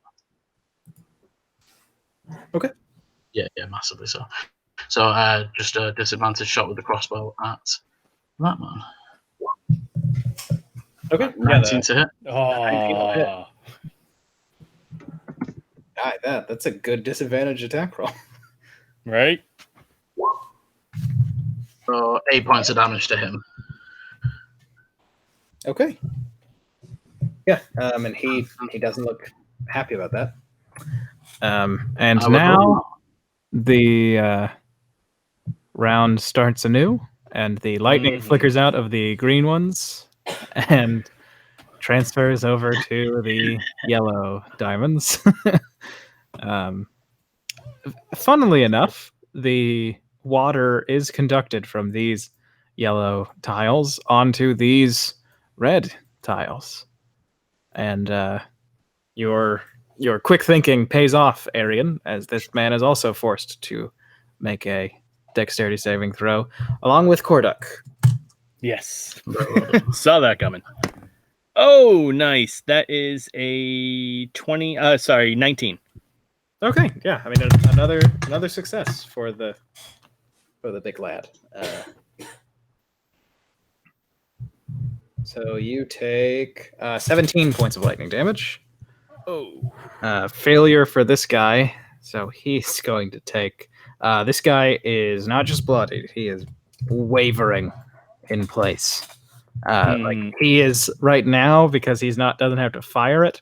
He is like holding himself up, leaning on his crossbow. But that is the lightning, and now Korduk, it's your turn. Yeah. He will sidestep slightly. Okay. Onto the lotus tiles there. And with that as well, get some inspiration from his medallion and activate his fighting spirit once again to get those 10 temporary hit points. And he will, as he steps through, he'll use that momentum to kind of, with an overhand grip, kind of slash, almost like a pointed slash across to the lady. Sure. And let's see what we got here. All the dice. That's not going to be good. Well, it's a 17 with the scimitar. Yeah, 17 misses. Oh. All right. She brings her mace up in a near miss. Yeah. Oh, perfect. Okay, so he brings that up, and as it clangs, he's gonna try yet again as soon as the hilt, the guard of his sword hits it, he's gonna try to push it down, and then use his other hand to just punch up and try to break the mace out from her hand. Yeah. Make a attack to see if you can get it out. I can't. 13. You knock that thing aside. Oh! And it lands right here.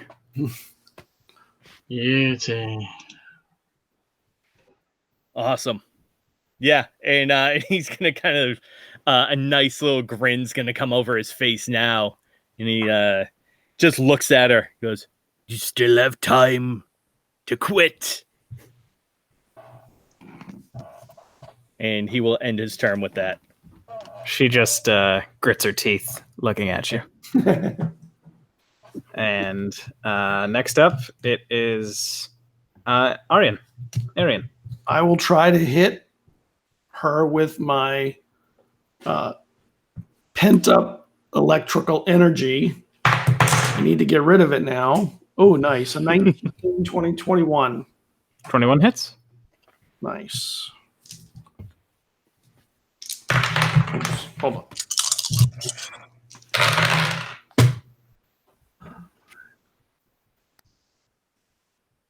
$19, and 11 of that was lightning. Okay, so yeah, she does not look good. She is she doesn't look as bad as old crossbow boy over here. You can give up and not lose your life. I am devoted to the master.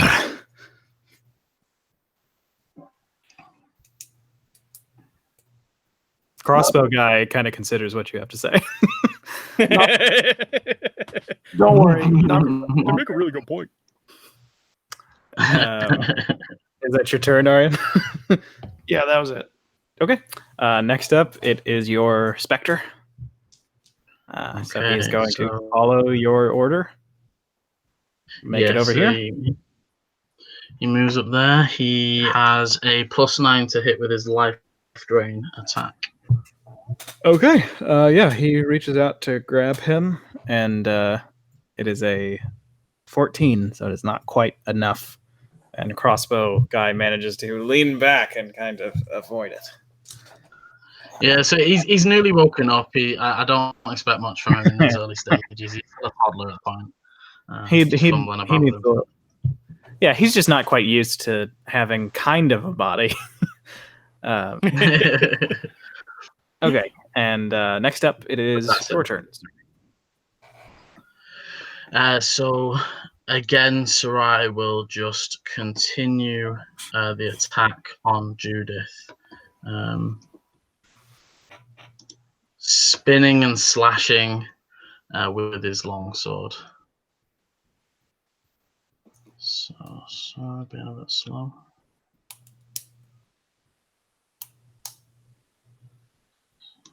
So first slash is a unnatural 20 to hit. Yeah, that hits. And 16 points of damage total. Yeah, that is gonna put her in a bad situation. She's still. And the second slash is a 25 to hit. 25 hits. For 14 plus 19 total.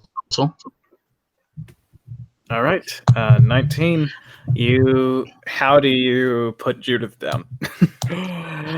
Nah. She So had a chance. yeah.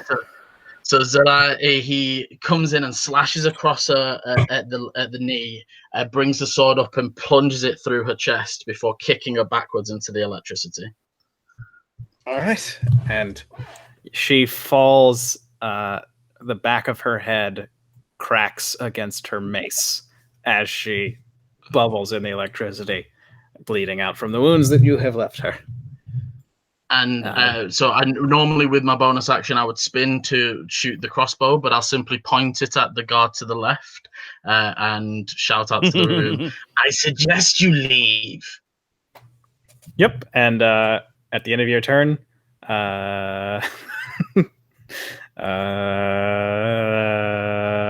dash action gets right there. Speaking of, I think we should get off these tiles. Yes, agreed. Dash action. This guy gets out.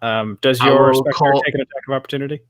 No, I will. Once I see the running, I'll just call him over to me. The Spectre doesn't leave until I take a long rest, or it dies. So Okay. It is. I am now giving him a pat on the head, telling him how good a boy he's been. He'll grow up to be big and strong one day. Once the aggression is gone from the room, the lightning ceases, and you all think, shit, we got to get off of these red tiles, but then it does not come back. That was intense. How much time do we have? The ritual may be starting soon. Hold on one moment. And I'll hold my staff out, plant it between the three of us, and call healing upon all of us. Oh, nice. We all get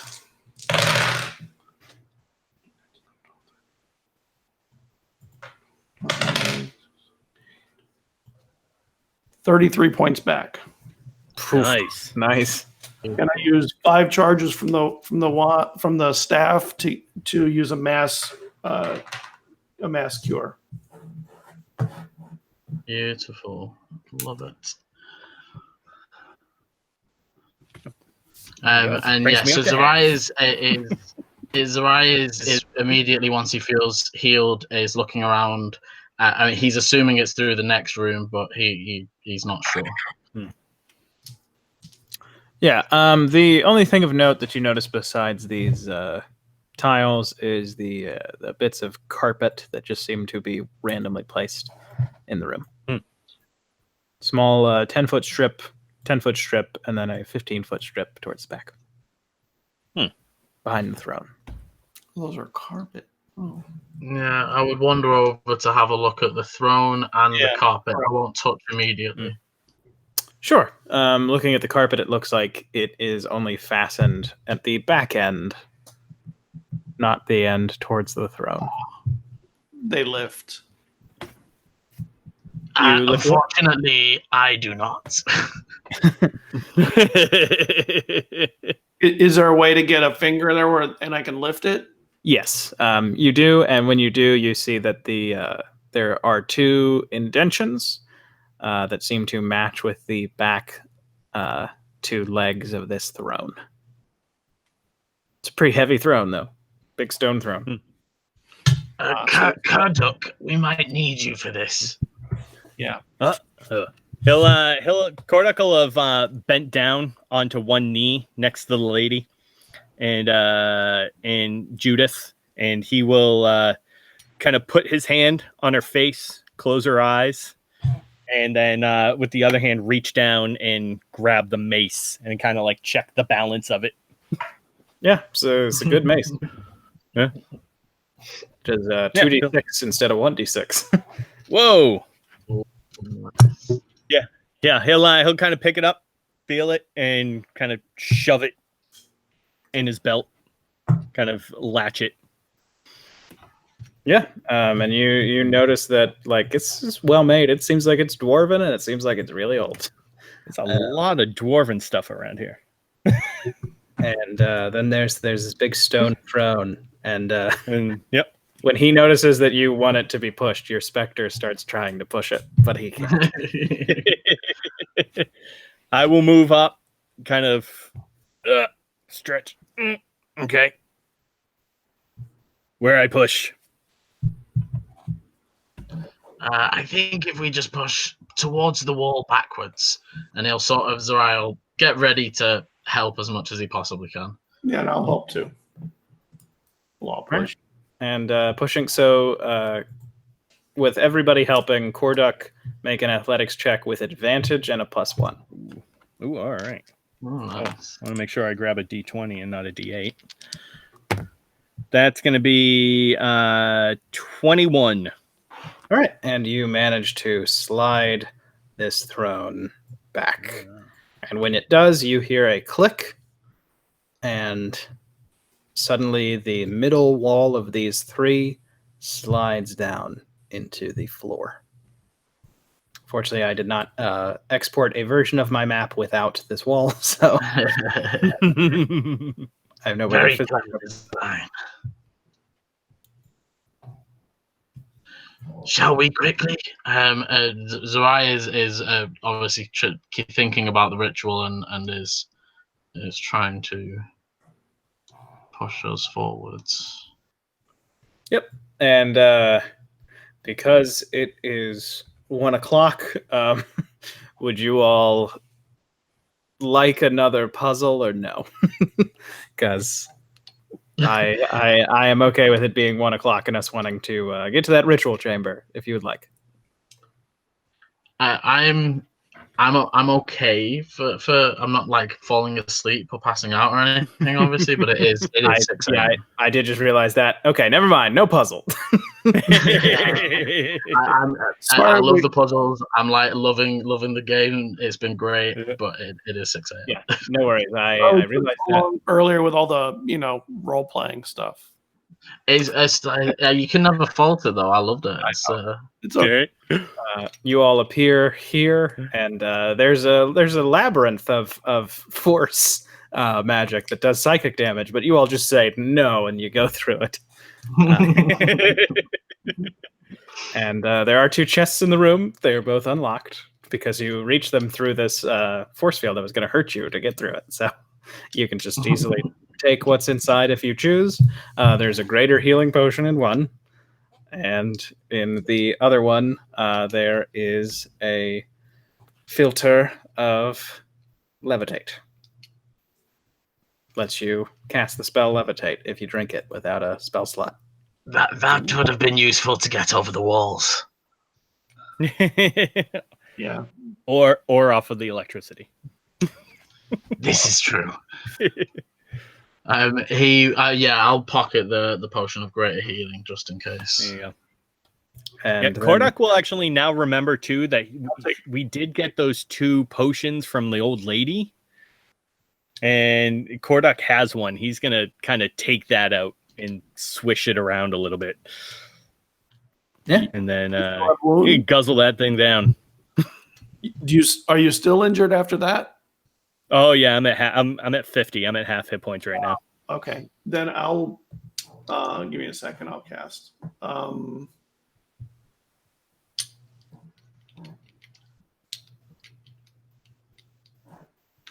I'll cast Cure Wounds. No.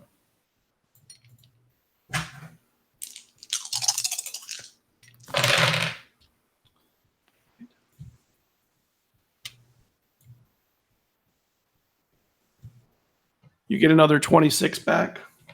Oh wow, thank you. That's a level 12 druid. Yeah, right. We are related to the clerics. You're just the fun clerics. Right. Yeah. The carefree cleric. Okay.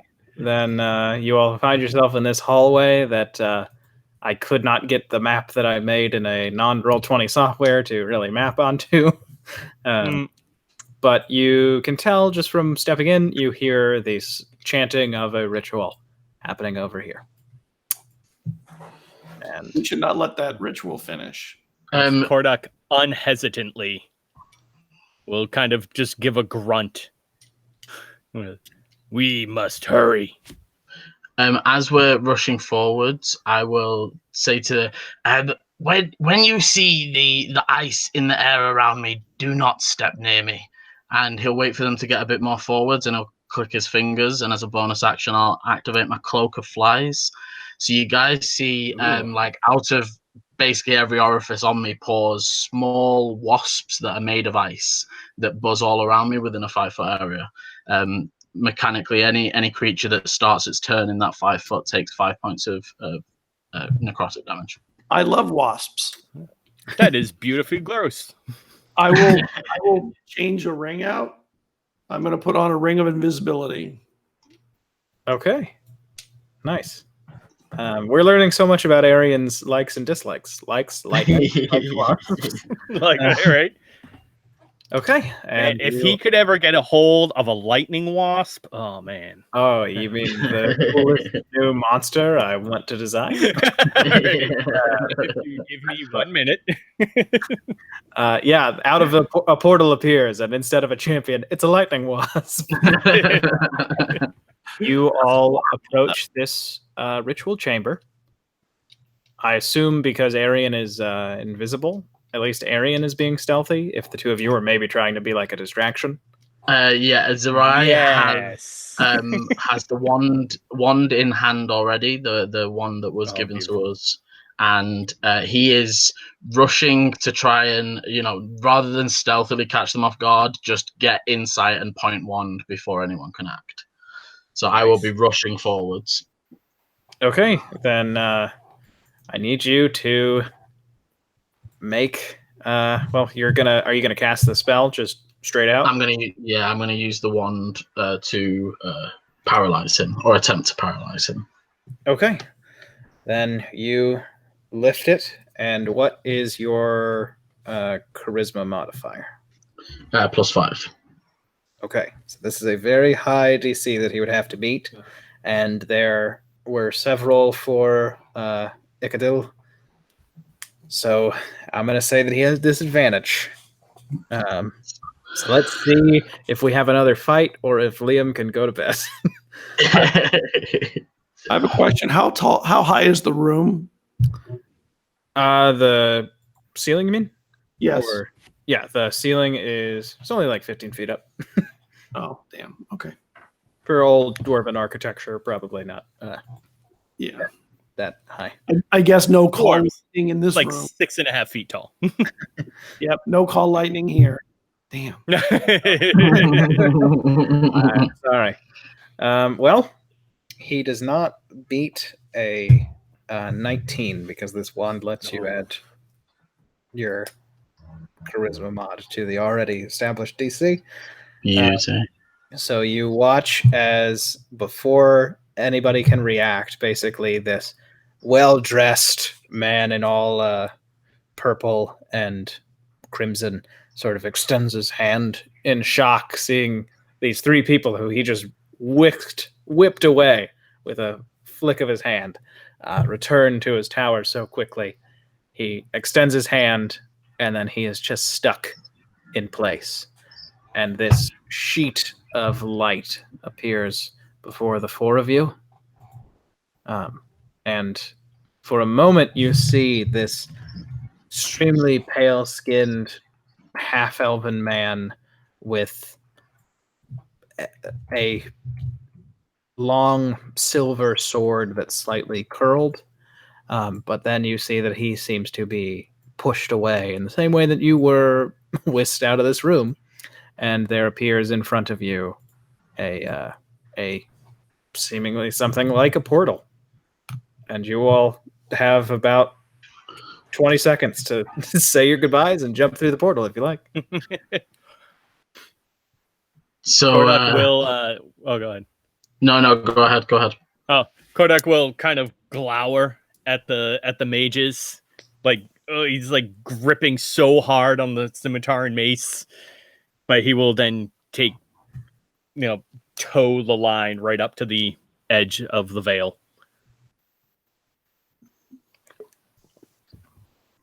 You know, we didn't free the wizard from his tower. Is there a harp in here? You invisible, you see there's a harp over in this corner. Could be hit by a call lightning spell as you slip through. Yep, that would be cool to do.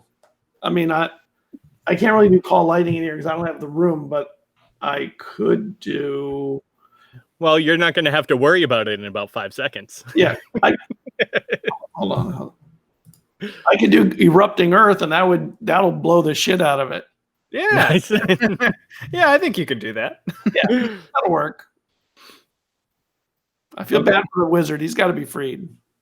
And you all have a split second to to look at the room one last time, look at each other. Yes, so just before the portal is closing, and the two robed figures closest to me, I want to try and cast mass suggestion on them, and I'm going to say, I need some people that know this ritual. Come with me. Okay. And wisdom DC 17. Okay, this one in yellow succeeds. This one in red turns and goes, all right, and runs towards you and is going to jump at you and grab you through the portal. And I take him to whatever fate awaits him on the other side. All right. Kordak, do you step on in? I will look over to Arian, say, you would be a good addition to the guild. We would be pleased to have you. And he'll kind of give you a little salute and then step backwards through the portal. Yeah. And Arian, are you casting that earthquake? Yes. Yes. I want to destroy the harp on the way through. Sure. And you watch as the first tremor already starts to crack it on the side, and you see 3 of its strings just shatter before you go. And as you pass through, you feel that some type of curse is lifted as you pass away. And then each of you drift back through that those shimmering lines of color. But as you go, you each feel as if you see something in this castle that you did not see. Arian, you see that there was a small, not quite cared for garden out in a courtyard, not looked after well enough. These people shouldn't have the castle that they have if they're not going to look after their green life. Kordak, you see an armory where there are several other dwarven weapons. It seems like none of these people are making their own stuff. They're just kind of taking. And Zerai, you see Lord Dalcon's study. And you actually catch a glimpse of his notes on teleportation, because teleportation is one of his specialties. And you see a large part of how it works is that the person who is casting the spell, it is based on their perception of a place, not on reality. So they are able to pull themselves somewhere or someone else to them if they have a perception that it is a true destination, essentially. Okay. If they've never been somewhere, they can get there with a picture in their mind. And you land with your new buddy. And he hates lightning and hates wasps. So it's good he went with you and not Does the Spectre go with them too? Oh, the Spectre. Of course the Spectre came through. That's his buddy. That's my baby. And that will be 4 False Champions. So thank you everybody very much who came by and watched. And thank you 3 for playing. This was a whole lot of fun. Anytime, so much fun. And we'll be trying to have some more of these. Cycling new GMs in, but these 3 are welcome to come back. And be sure to check out everybody's show. And we usually sign off of my show by doing a bit about how much we hate a certain store, but I won't make you all do that. So, I have a question, Ben. Yeah. Is it Ben Collins stand-up, or I saw it something else earlier? Ben Collins comedy? Which one is it? My email? No, when I went to is Ben Collins stand-up your Twitter handle? Ben Collins jokes. Jokes, that's what it is. Because on the little flyer here, it says Ben Collins stand-up. Oh, I'm not sure. I want everyone to know where they can follow you at, so it's right. Oh, yeah, that was my mistake there. Yeah.